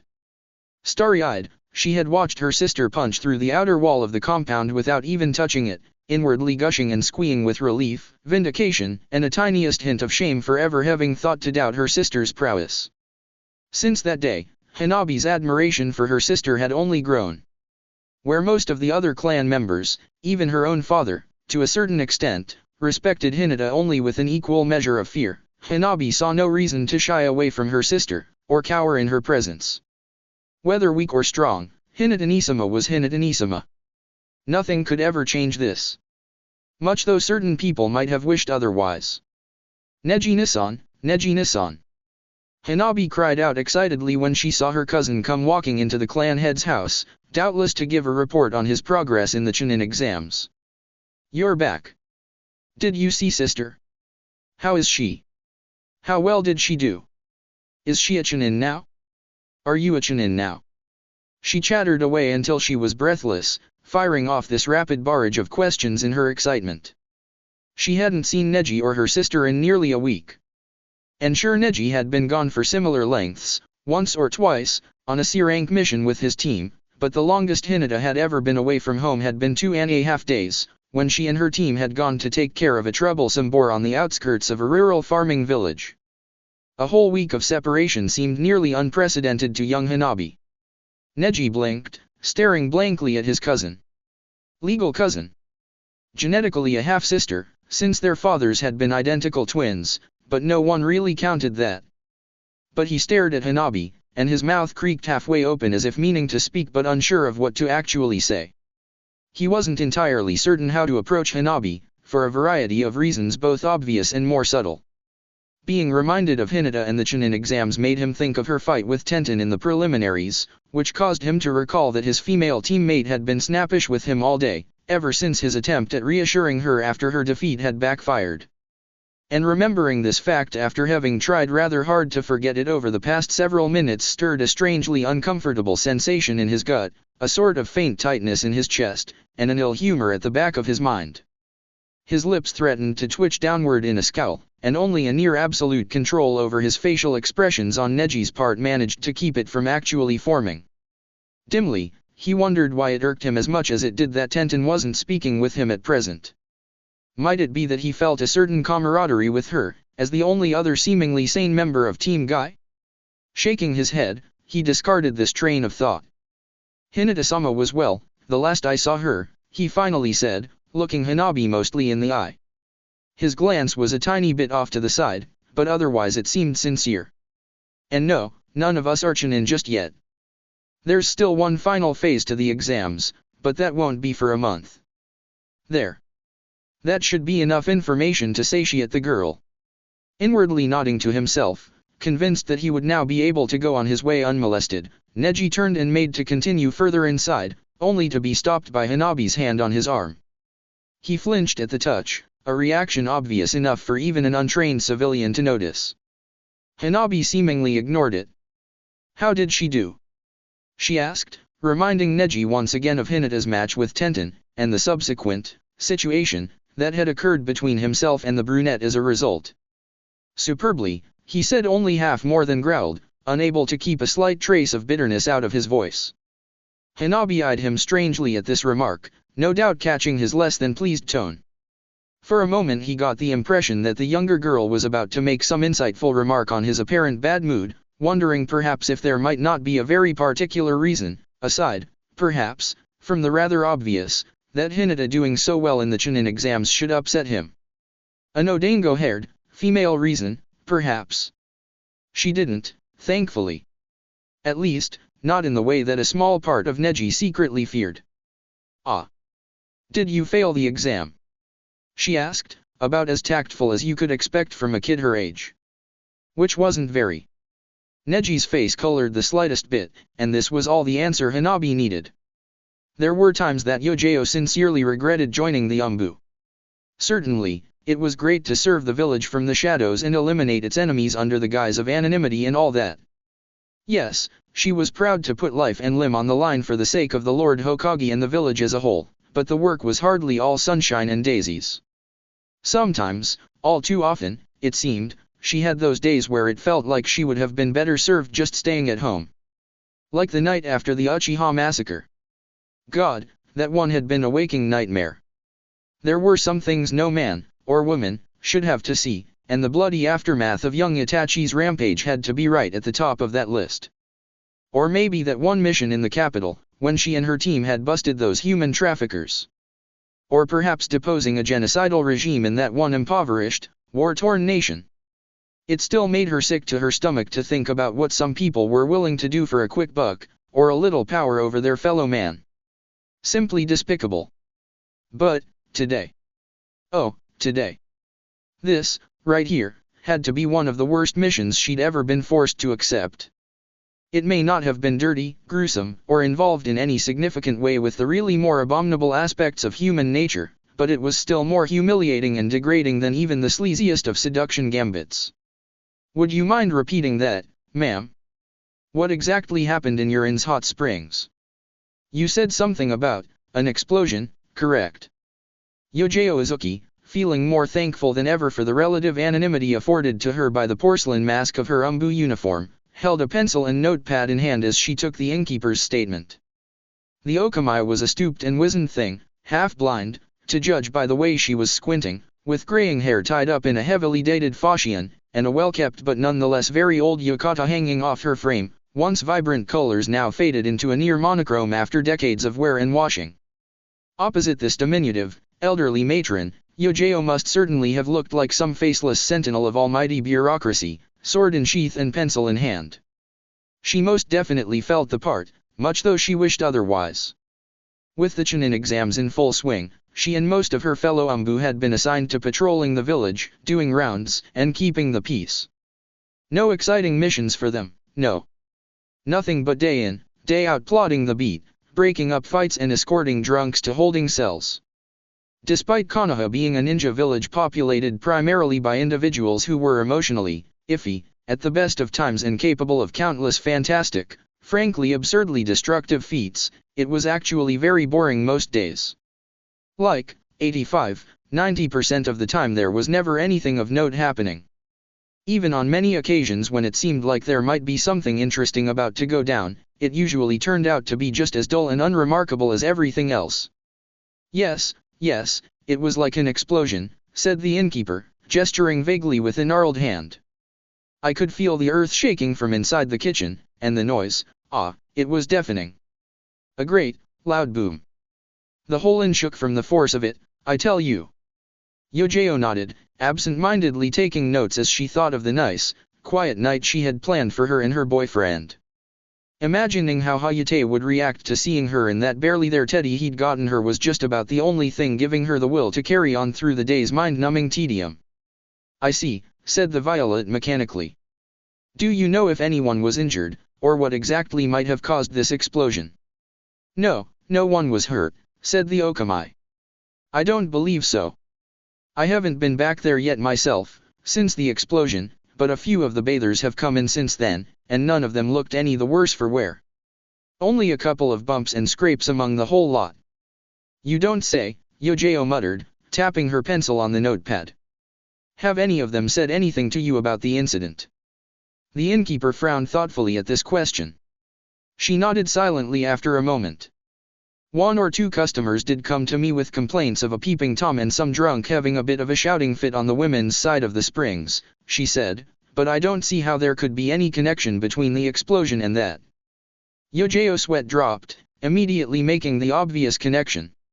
In the back of her mind, she wondered if the innkeeper might not be getting a touch senile in her old age. This was a ninja village after all, and already it seemed obvious to the ANBU operative that this whole kerfuffle had probably just been caused by an unstealthy pervert in a violently shy kunoichi. Nothing suspicious or out of the ordinary there, unfortunately enough. Sighing, she put away the notepad and headed in the direction of the onsen to find the persons responsible for disturbing the peace and bring them in to be dealt with appropriately by the civil authorities. A dreadfully dull task for a member of the Konoha Black Ops, hardly challenging or engaging no matter which way you cut it. Sure, it had to be done, but necessity rarely made things more enjoyable. If only something interesting would happen, Yojao thought as she stepped through the door into the hot spring. Like a good old-fashioned murder mystery, perhaps, or a plot to embroil the hidden leaf in war. Oh, that would be simply swell, wouldn't it? Much more exciting than this, at the very least.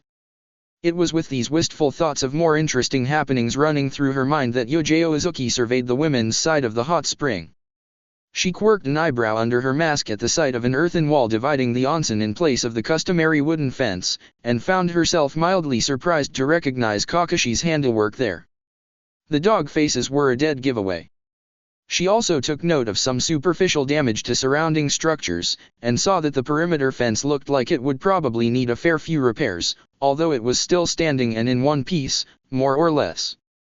Not even bothering to make her body language seem at all authoritative, Yojao assessed the lingering bathers and noisily cleared her throat. Ahem. She faked a cough, casting a disinterested eye over a handful of young girls, one a sandy blonde, another somewhere between blue and black, and a third with blindingly cherry blossom pink locks. She also took a moment to espy the familiar visage of Genjutsu Mistress Kurenai, who looked like she was willfully and wearily closing her eyes to whatever may have been happening. The last woman of note was another blonde, and a very surly-looking one at that. She was red-faced and droopy-eyed, with brown eyes and enormous hands. Yojao frowned at the sight of the woman, her expression going unseen. Despite being in a bath at this very moment, this woman seemed to have something oddly untidy and disheveled about her appearance, something in the glaze of her eyes or the smell of cheap sake on her breath, which could be detected even from across the onsen, albeit very faintly, that instantly caused Yojao to peg her as the purported drunk. She looked once more at the other bathers, who had all turned and now gave her their mostly undivided attention. Then she blinked, looking back at the hungover-looking blonde. She stared for 3 seconds. She looked back at the others. Blinked once, looked back at the blonde. Behind a porcelain-visored fauchion in a vaguely animal likeness, Yojao's mouth went slack. Huh. She said blankly, staring at the distinctly recognizable visage of the most legendary kunoichi to ever come out of the Hidden Leaf Village. Wah! Tsunade frowned at the ANBU operative who was standing just inside the entrance, near the edge of the spring where the stones were smooth and wet. What are you looking at? She rumbled, arms crossed above her chest. Yojao blinked, suddenly regretting her wish for something interesting to happen. It was easy to piece together the gist of what had happened, knowing now that Tsunade of the Sunin, of all people, had been in this very hot spring when it happened. She was frozen for a moment, uncertain what to say. Most citizens would comply meekly if told by an ANBU to come with them, and usually those who didn't were relatively easy for the elite Black Op agents to subdue. But taking in someone like Tsunade, well, that was far, far, far above Yojo's pay grade. She had no illusions that she'd be any match for the legendary medic. ANBU were good, but not that good.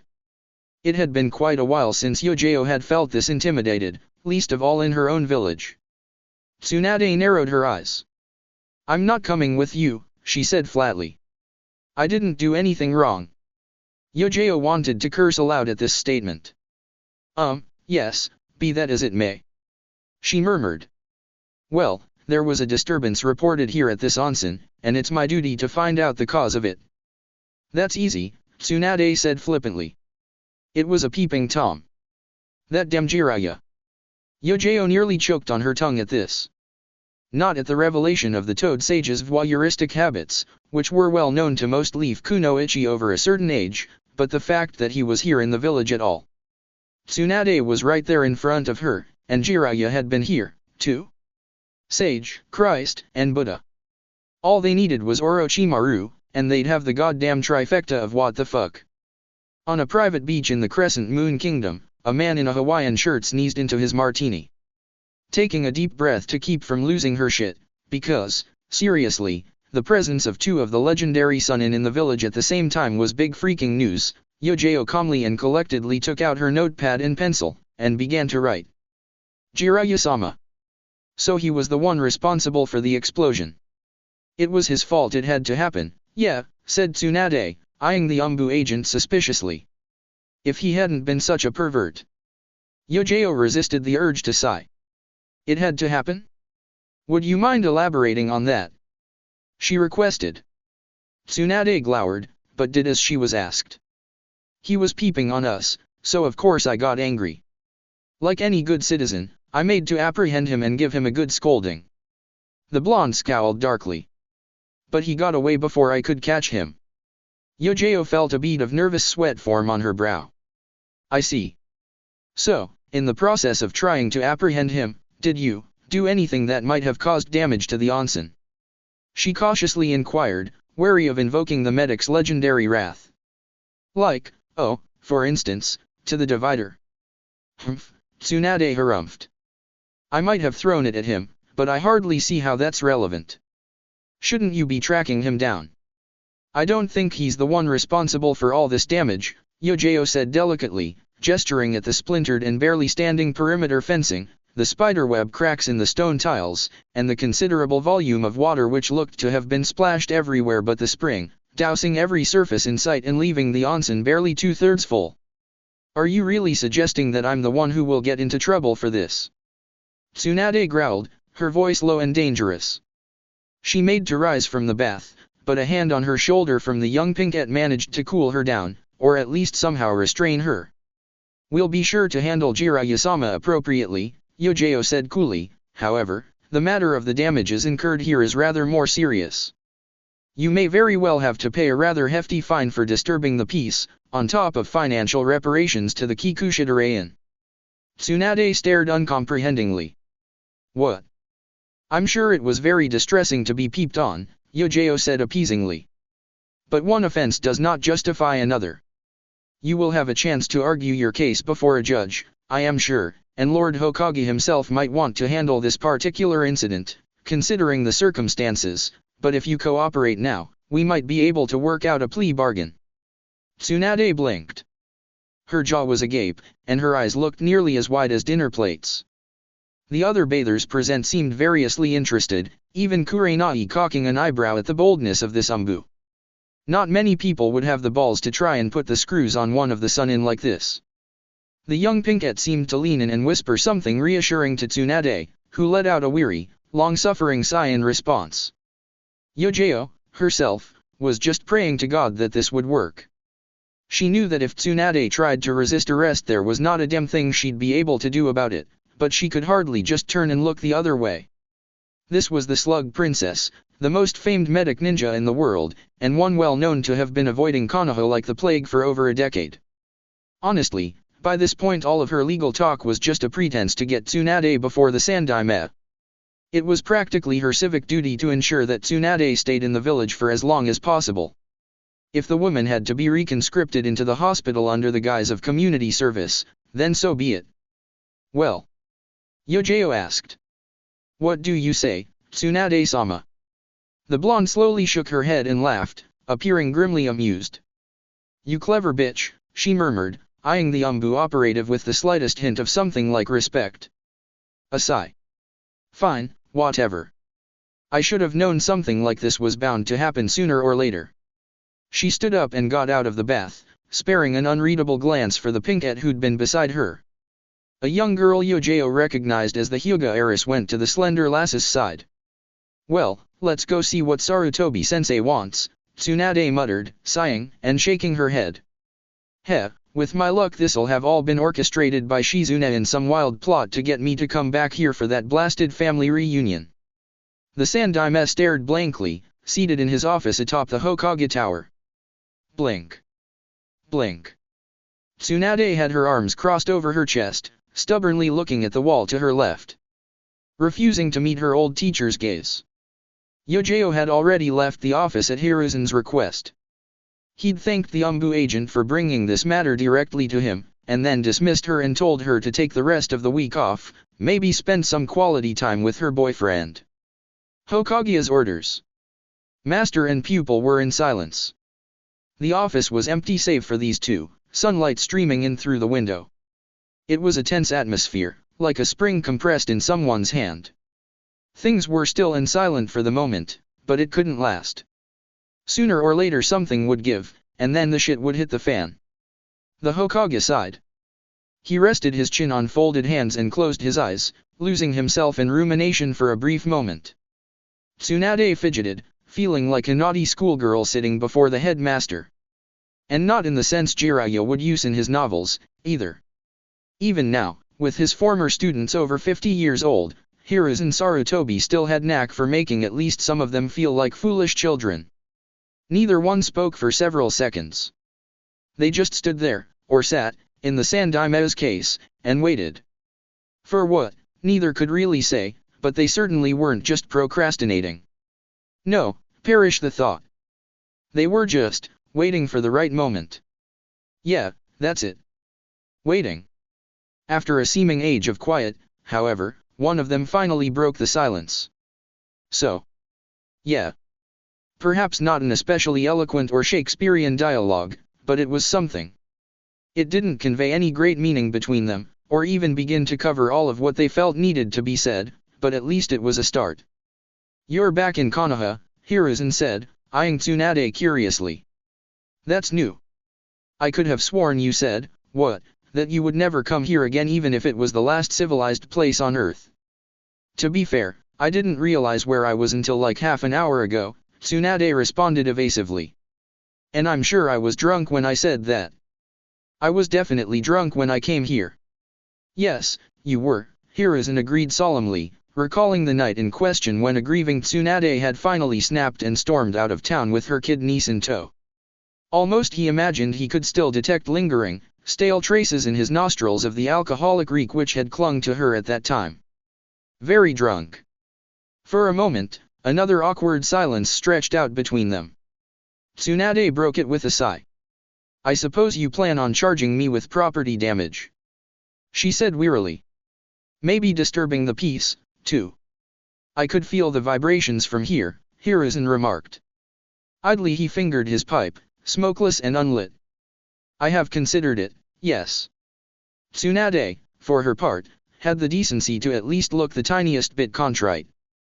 You know I hate that kind of thing, though, she muttered, toeing the floor and scowling. Jiraiya had it coming. Indeed. I will not insult your intelligence with a lecture on shinobi ethics and the illusory nature of privacy in a ninja village, said the Sandaime patiently. But you did still react in a manner disproportionate to the offense. Again. He got better last time, Tsunade replied, sounding a mite defensive. Eventually. And that was decades ago, Anyways. Do you really need to bring up ancient history? Her face colored a shade darker as she said this last bit. Hiruzen silently quirked an eyebrow, almost as if to say really. You know what I mean, she added in a huff. I'm older and wiser now. I wouldn't beat him anywhere near as badly if I caught him. Is that so? Her old teacher wondered. Truly. Tsunade shot a black glare at him. I'll admit I should have controlled my temper, she said through grit teeth. I'm a grown woman and should know how to handle such matters civilly and responsibly. There was no call for me to do all the damage I did, or to get other people wrapped up in it. But I'll not be talked down to, Sarutobi-sensei. He folded his hands and nodded. Fair enough. You know what you did wrong on that account, and you have acknowledged as much. That's good. But I'm sure there's more you want to talk about, Tsunade sighed. She narrowed her eyes. Right. Her mentor smiled wryly. Indeed there is, he said. A great deal more. Leaning forward over his desk, the Lord Third looked directly into his old pupil's eyes. His lips twitched at the corners and he threaded his fingers together. An empty pipe dangled from his mouth. He spoke, his voice low and scarcely above a whisper. What would you say, to taking on a new apprentice? Achoo. In the women's changing room at Kikushidare in Anonsen, Sakura abruptly sneezed while pulling up her panties, losing hold of the garment and dropping it around her ankles. Gesundheit, said Hinata, absent-mindedly fastening her bra. Sakura sniffed and rubbed her nose with the corner of the damp towel she'd been wearing. She blinked, her eyes watery. Thanks, she said, smiling lopsidedly at the Hyuga. I hope I'm not coming down with anything. Hinata nodded her agreement, then bent over to pick up the underwear Sakura had dropped. Here, she said. Do you need any help with that? No, I'm fine, Sakura said. Thanks for offering, though. Kurenai watched the two girls interact with a small, nostalgic smile on her face. Almost reminds me of myself and Anko, when we were that age, she thought. Summoning jutsu. Naruto's proclamation rang sharp and clear. He clapped his hand down on the grass. The toad summoning scroll lay off to the side at Jiraiya's feet, a new signature drying on the ancient paper. Chakra tingled in the atmosphere, thick and rich and laden with vitality. Pop. Air was displaced with a burst of white smoke, the blood offering from Naruto's thumb opening the doorway for an animal familiar to pass from Mount Miyabuku to the hidden leaf. Jiraiya watched appraisingly as the smoke cleared, revealing a small toad of ruddy orange coloration. Yo, boss. Gamakaki greeted his summoner with a wave of his webbed forelimb. What can I do ya for? Then he blinked. He stared at the person before him, perplexed. Huh. That was odd. Humans looked more or less the same to him, but Gamakaki was still pretty sure that Jiraiya didn't have blue eyes. Or blonde hair. And the toad sage didn't usually go for such bright orange shades in his clothing, either, did he? Oh. Duh. This wasn't Jiraiya. Said Gamakaki confusedly, cocking his head to one side. Hello. Who are you, bro? Naruto Uzumaki, said Naruto, holding a hand out to the young toad. It was weird to see his old familiar so small. He was used to being able to ride on Gamakaki's head, but at their current sizes it would be easier for Gamakaki to ride on his head. I'm new, just signed the summoning contract. We'll probably be working together for a long while, you and me. Gamakaki blinked again, before giving an amphibian grin and clasping the index finger of Naruto's proffered hand. They shook, the motion looking rather odd on the human's part. Yo, Naruto. Nice to meet ya, said the toad cheerfully. Gotta say, I'm a bit surprised Jiraiya actually let someone else sign the contract. Pops oughta be glad to see some new blood though. How'd you get that old miser to let you sign, anyways? Haha, well, it's kind of a long story, Naruto said, chuckling sheepishly. He coughed into his fist, not so subtly changing the subject. Familial obligations and all that. But putting that aside, well, I'm sure it will be an honor to work alongside the Toad clan of Mount Miyabuku. He bowed, briefly, before looking back up with a toothy grin. I hear you guys have some pretty incredible ninpo. Gamakaki laughed. What, you mean our toad-style senjutsu? He wondered, scratching the back of his head. Yeah, I suppose that's something neat by human standards, isn't it? Though it's the norm for us.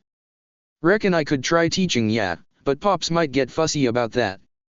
He doesn't like any old outsiders just learning our techniques, why see? He then cocked his head to one side, spying Jiraiya standing off to the side and watching his and Naruto's interactions. Oh. Yo, Jiraiya. He called, waving to the toad sage. How ya doin'? Jiraiya returned the greeting with a small grin, waving to the young and irreverent summon. Fine, he said. Could probably be better, but I've just been catching up with my godson. If this statement surprised Gamakaki, the toad didn't show it. He just laughed and turned back to Naruto. Huh, I see. So you're the Yondaime's kid. Naruto smiled. You're the first person to actually come out and say it straight up, the blonde commented, silently thinking the words, this time around. But yeah, I am. Well, now, ain't that something? Gamakaki crowed, hopping once in place. Pops has told me stories about your old man. Says the fourth Hokage was the only human he ever respected enough to consider his superior, haha. Jiraiya's left eye twitched, the man looking irked at this implied dismissal of himself as a summoner worthy of respect. He crossed his arms peevishly. Yeah, I've heard a lot of good stuff about him. People see him as some kind of hero for saving the village, I guess, Naruto said with a faint shrug. I dunno, apparently that's sort of a big deal or something. He grinned, and Gamakaki laughed. Heh. I like you, bro. The toad decided. You're a real funny guy, you know that. I've always thought so, yeah, although some people don't appreciate my brand of humor. Naruto waved a hand airily. They got all pissy when I defaced the Hokage faces, and call me a pervert when I use my sexy jutsu on people.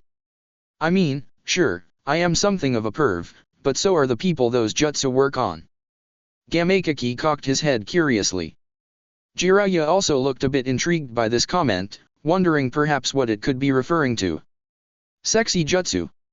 He parroted curiously. Yeah, Naruto said. It's my pride and joy, you know? My own original finishing move. And saying this, he struck a pose. The ultimate forbidden technique of the Naruto Uzumaki Ninja Handbook. My Warrick Ninpo are some of the most fearsome jutsu in all the elemental nations. He wove a ram seal and focused his chakra. See? Like this. He declared, before disappearing in a puff of smoke.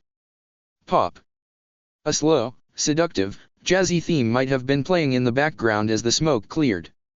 Jiraiya couldn't be sure. All he saw was that vision of erotic perfection. From her smooth, soft skin free of blemishes and shaded a healthy athletic bronze, to her hair, silky and luscious and sun-kissed gold-colored, worn in cute twintails, she was absolutely flawless. Her calves and underarms were smooth and shapely, swelling and tapering in just the right places, and with just the right proportions. Her body was soft and curvaceous, with a good and toned physique underneath. Lean, cord muscle could be made out across her body, if only in the subtle ways that it shaped the softer, more yielding tissues layered atop it. Her thighs, her shoulders, and her lean, flat abdomen were all perfectly enticing, lewdly drawing one's gaze this way or that, perfectly framing and accentuating the most bountiful and sensual parts of her anatomy. Her posterior was goodly sized, round, and bountiful. The curvature of it, in profile, flowed truly lasciviously from the small of her back down onto her thighs, flowing like a river into perfectly toned and proportioned legs that seemed to go for miles and miles without end. Her bosom, meanwhile, was even more generous. Her breasts were big, bordering on cup sizes a quarter of the way through the English alphabet, yet also perky. While definitely looking every bit as soft and heavenly as one might imagine with their size, they did not seem to droop or sag at all. Jiraiya marveled at those beautiful bunker busters. The way they jiggled and heaved, bouncing and bobbing to and fro as the blonde smiled and bent over to wink at her captive audience only made the sheer size of those tits seem even more ungodly salacious. It took the man a moment to realize that this was a henge. A gorgeous, busty, weaponized blonde bombshell of a henge. Sexy jutsu. Blood erupted from his nostrils like a geyser, and Jiraiya flew through the air with 2 thumbs up and a grin from ear to ear. Beautiful. Simply beautiful. Chapter 19, Never Encourage Crack Shipping. The silence was deafening in Eureka's kitchenette, an awkward wordlessness pervading the atmosphere. Whirring and bubbling, a coffee machine dispensed its bitter payload into a waiting pitcher, the only sound audible apart from the refrigerator's dull electric hum. Eureka foraged anxiously through his pantry, looking uncharacteristically disheveled in just shorts and an undershirt. He was blushing something fierce and doing his damnedest to avoid looking into the adjacent dining room of his modest 1LDK, avoiding the conflicted and uncertain gaze of the lovely young woman he had woken up to this morning. Or afternoon, to be more accurate. My, and wasn't that just the most mortifying part? Eureka could not remember the last time he had ever slept so late, being an ordinarily firm believer in the age-old adage of early to bed, early to rise, makes a man healthy, wealthy, and wise. He hadn't done something like this since before he'd become a Chunin instructor, at the very least, and probably not for even longer still. Of course, Eureka didn't usually go out drinking, either. But the other academy teachers had roped him into it. A celebration of the youngest and most greenhorn leaf genin squads making it past the second stage of the Chunin exams, they had called it, convincing him with some effort to come along and join them. After all, was that not an occasion for merrymaking? They had taught those rookies, and now at least some of those kids were on their way to becoming Chunin before even spending a year as genin. Was that not an extraordinary event worthy of much fanfare and wassailing? So they had poked and prodded Eureka into coming along and having a few drinks. He could remember bad music and worse karaoke, cheap booze, and many toasts. To health. They'd raised their glasses several times, to teachers and students. To the Chunin exams. So on and so forth, they had gone, coming up with increasingly contrived excuses to clink their cups and down more shots. To pretty women in slinky dresses. One of the older bachelors among their number had cheered, leering companionably at a fairly tipsy Suzume-sensei. To cute young men in tight jeans. She'd cheerily rejoined, winking at her boyish 19-year-old teaching assistant. To cheap booze. One of the drunker teachers interjected, raising their own glass. To a strong economy and good exchange rate. Another chortled. To surplus harvests and cute farmers' daughters. Crowed the first. So it had gone, on and on, degenerating from there further and further into debauchery, excess, and minimum wage hedonism. Eureka could hardly remember anything of the night past the 2-hour mark. Nothing except a lonely-looking face and a rare, bold feeling of confidence welling up in his chest. Quite frankly, Eureka was just thankful that today wasn't a school day, or he and his colleagues probably would have earned themselves some very serious lectures from the board of supervisors. He especially, considering how late he'd awoken. Which brought him back to the matter of what, or rather, who, had woken him.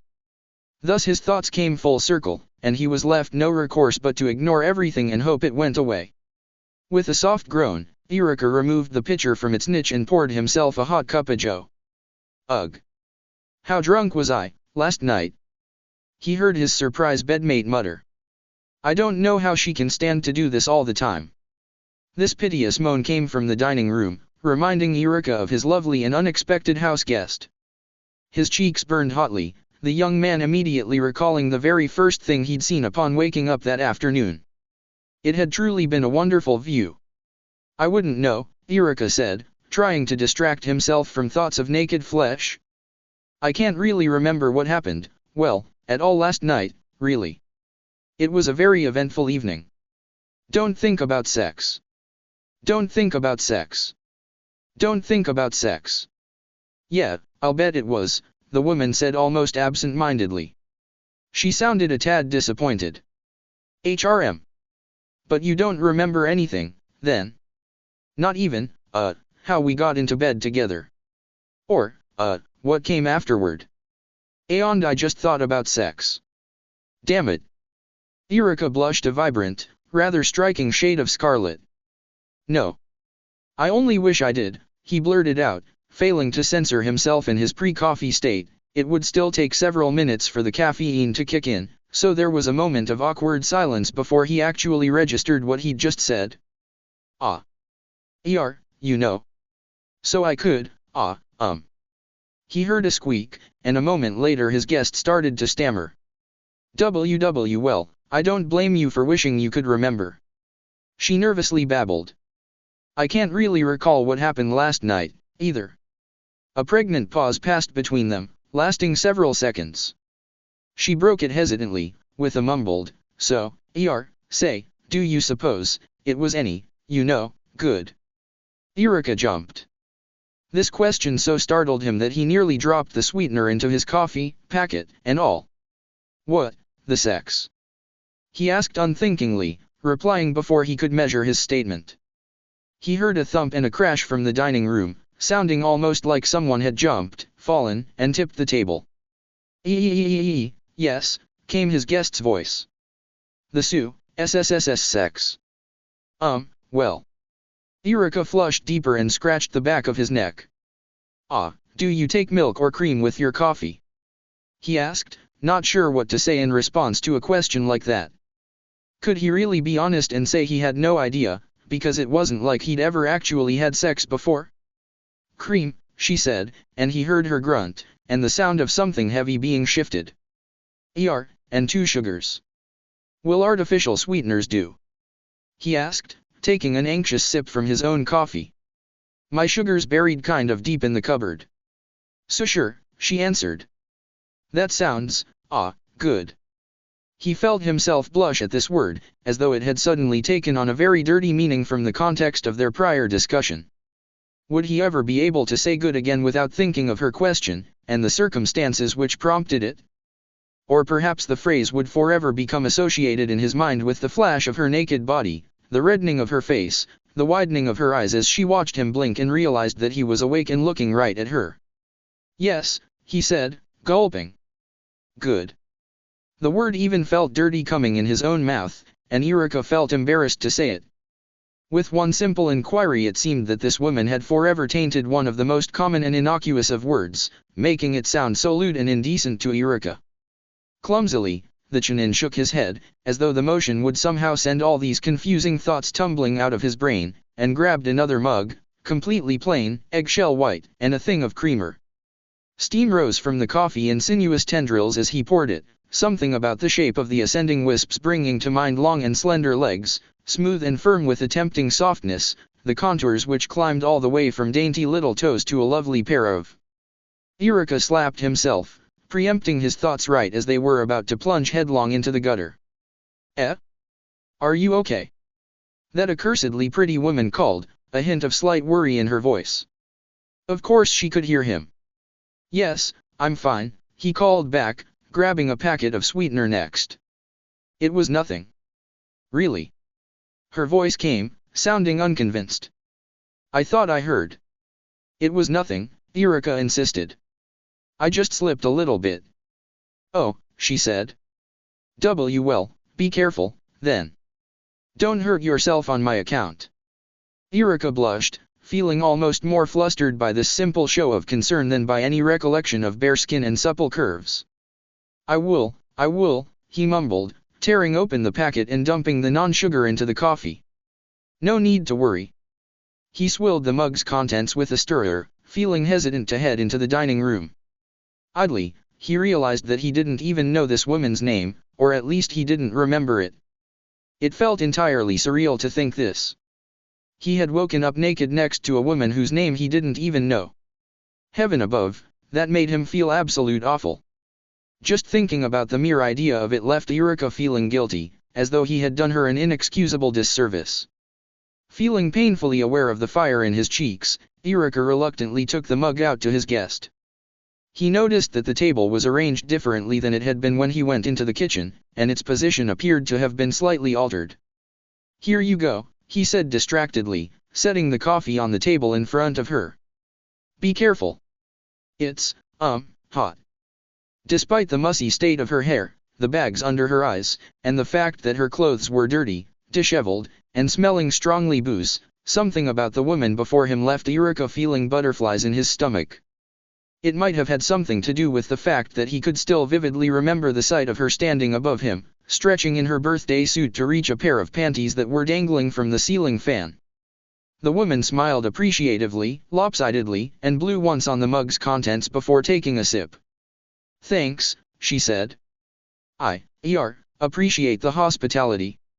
Iruka blushed and coughed into his fist. "You're welcome," he told her, scratching his cheek. "It's nice to, have company."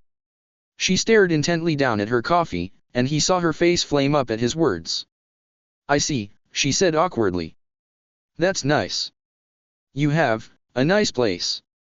A pause. The flush in her cheeks spread further, painting her entire face a bright scarlet. "I don't think I know your name," she said, and the look on her face made it clear that this was very embarrassing for her to confess. "Sorry."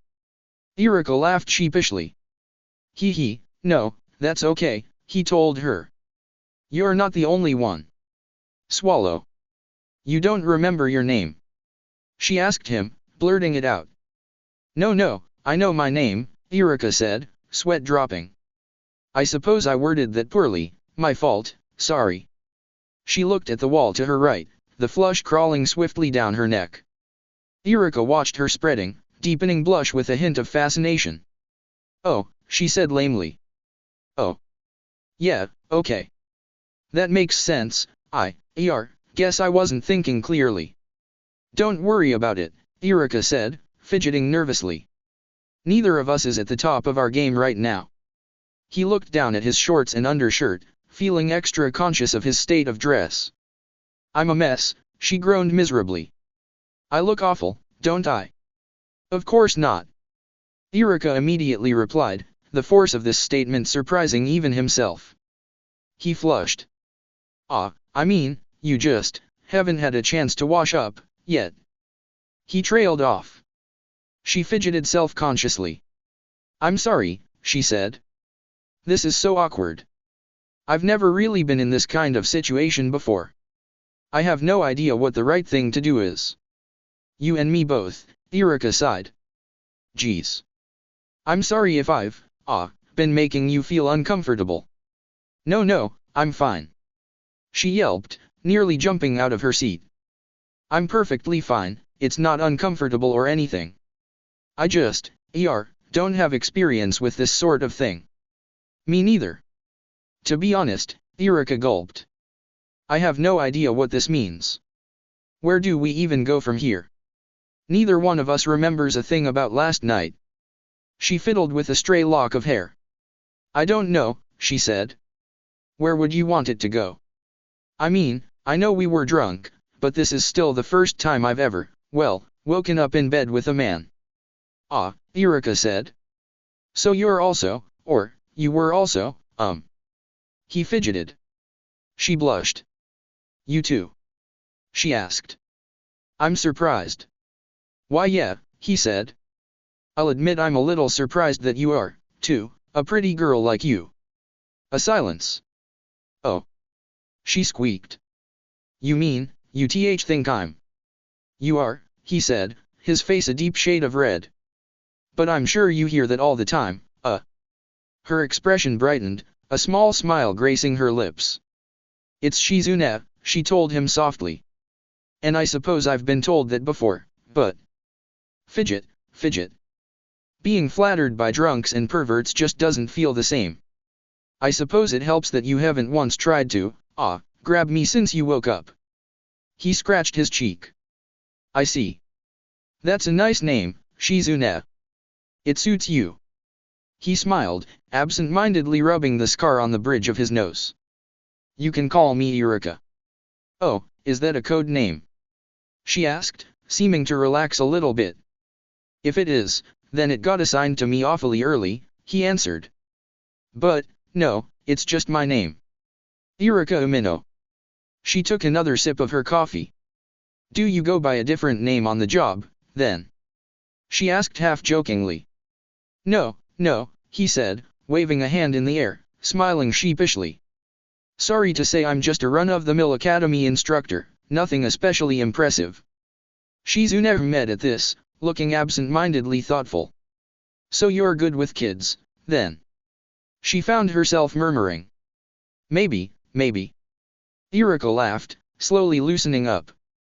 I suppose so, although I seem to have a knack for attracting the most disruptive troublemakers to my class. Haha, I guess it's probably penance for all the hell I put my own teachers through. I'm sure you were a sweet kid, Shizune said.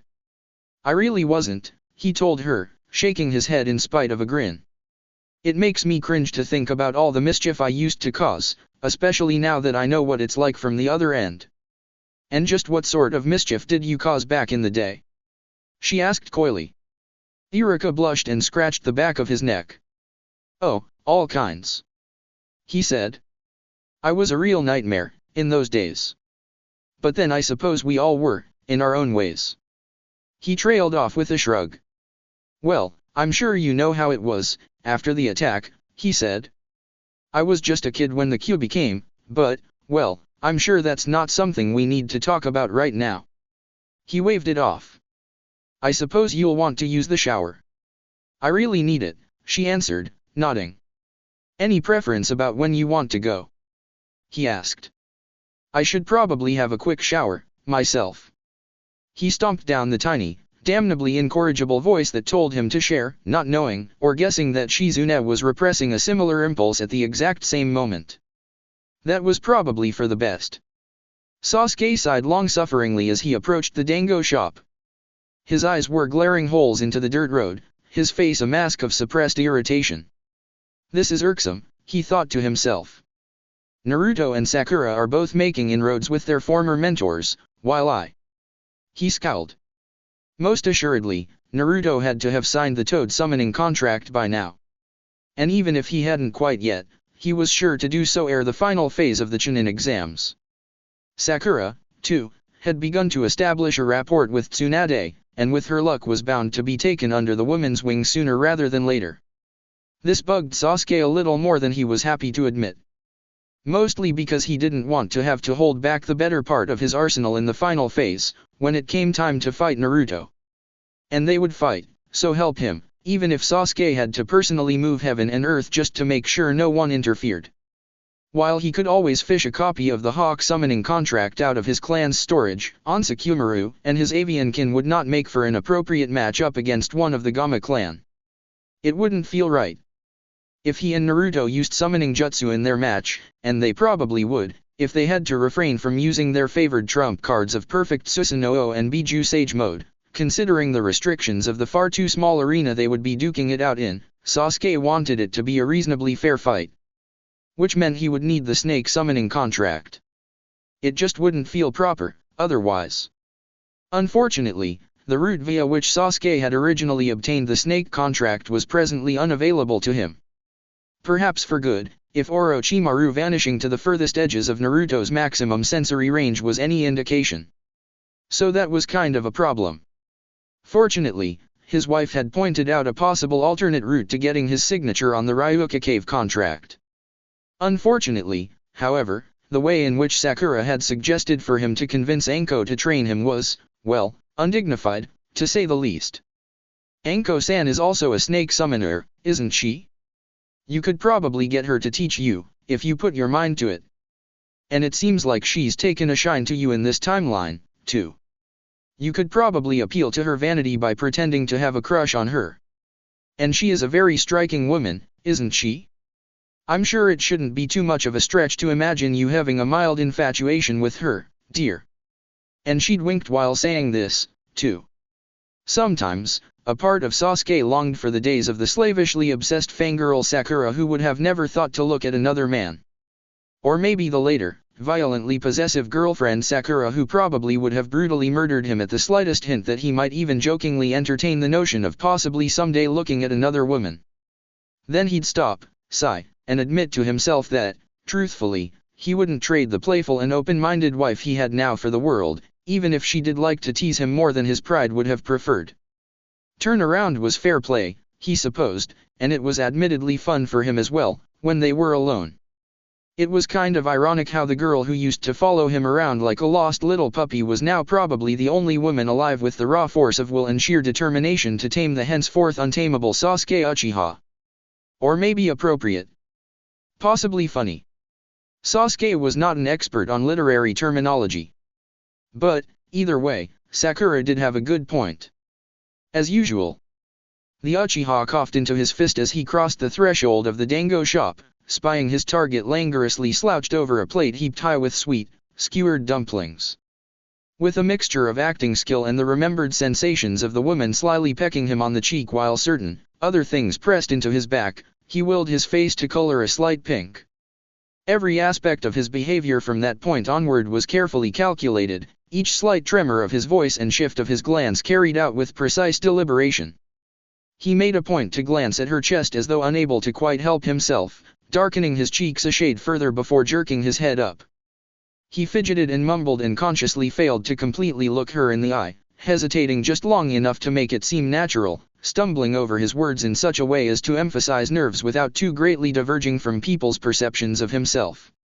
Like a proud but flustered tsundere, Sasuke looked away and cut himself off at points, blushing and continuing shakily, conspicuously editing his tone and words accordingly in line with the mood and context. A good ninja had to be a good actor, and he wasn't considered the best for nothing.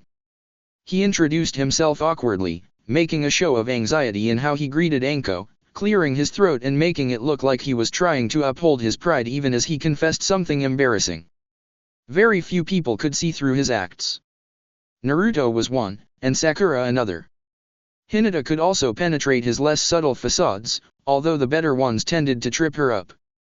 It took a close and intimate understanding of his personality to know exactly when he was putting on a show and when he was being genuinely sincere.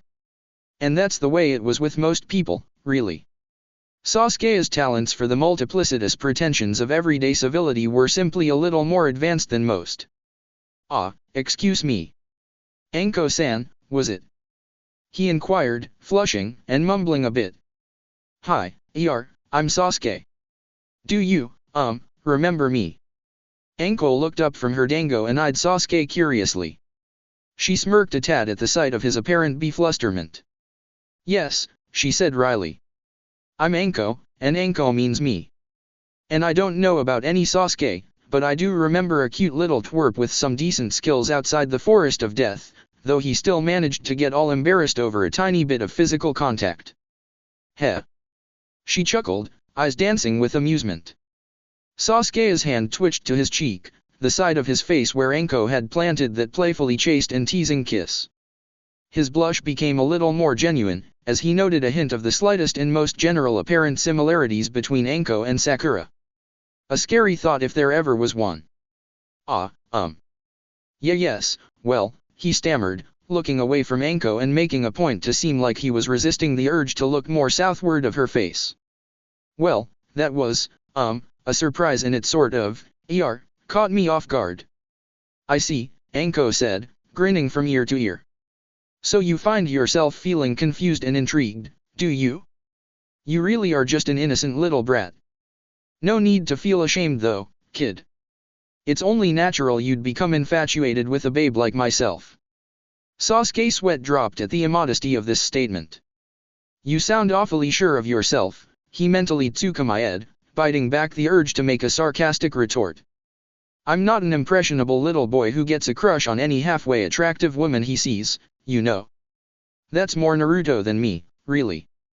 Out loud, however, where others could see and hear him, Sasuke simply cleared his throat and tugged at his collar. "Do you really think so?" he asked, cheeks reddening. "Humph. Well, I don't know where you got that impression from, but it's not like I've got a sea-crush on you, or anything," he mumbled, fidgeting. Anko chortled and clapped a hand down on Sasuke's shoulder, yanking him into a crushing one-armed hug. Sasuke winced, and not just from the rough nudge she proceeded to give him, or the relative proximity of his face to her bosom. Now, Anko said, wagging a finger. "Don't lie, kid. I can tell just from the look on your face that you've got it bad. Ah, the curse of being beautiful." She sighed theatrically. "Sorry to break your heart, though, but while you're a cute little twerp and all, I'm just not into that kind of thing." Sasuke squirmed uncomfortably in Anko's arms, making a conscious effort to restrain himself and not accidentally break out of her grip. Oh, I see, he said, feigning disappointment. That's, well, okay. I guess I understand. Don't feel bad, Anko cheerfully reassured him. That teammate of yours is pretty cute, herself. You make a nice couple with her, I think. Even if I were interested in you, I wouldn't want to break that up. She chuckled. Probably. Sasuke gulped. Why yeah. He murmured. Sakura is really, Say no more. Anko laughed. I can tell what it is. You want to impress her, don't you? Now that you know this little crush on me won't be going anywhere. Sasuke said nothing. He could tell that he didn't need to. Well, I usually stay out of matters of the heart, but you're an amusing kid, so I suppose I could make an exception. Just this once, you understand. She clapped him on the back. How does that sound, Big sis Anko will teach you all about how to make your teammate fall for you. Slowly, hesitantly, Sasuke voiced the inquiry. In what way? Anko made a show of thinking. Well, I don't know much about romance, honestly, she confessed. Never really bothered with all that lovey-dovey stuff. But if there's one thing I do know, it's how to kick ass. You're going to train me in that way? Sasuke asked, guessing that it would be best to voice the question. Wouldn't that be considered a conflict of interests? Do I look like I care about that boring legal crap? Anko retorted. The only reason I even passed out those liability waivers at all was because the other proctors had riding my ass about it. Ah, Sasuke murmured, I see. A beat. So, I hear you can summon snakes, he mentioned casually, reckoning that there was little point to beating around the bush anymore. Meh, it's a thing, I guess, Anko replied, shrugging. I don't really use it for much more than Sene Jashu, though, most of the time. Not like I've got any particular sentimental attachment to it. Not since I was a kid. Another pause, carefully timed, waiting for just the right moment to strike. Sasuke hesitated deliberately, posing his next and final question in a very specific tone and timbre. Could you teach me? Anko grinned. Sure, why the hell not? That oughta put a bee in the old bastard's bonnet. So saying this, she released her hold on Sasuke and let out a borderline maniacal laugh. And on a certain beach in the Crescent Moon Kingdom, Orochimaru sneezed yet again. That's it for part 7. Thank you for watching and see you on the next video.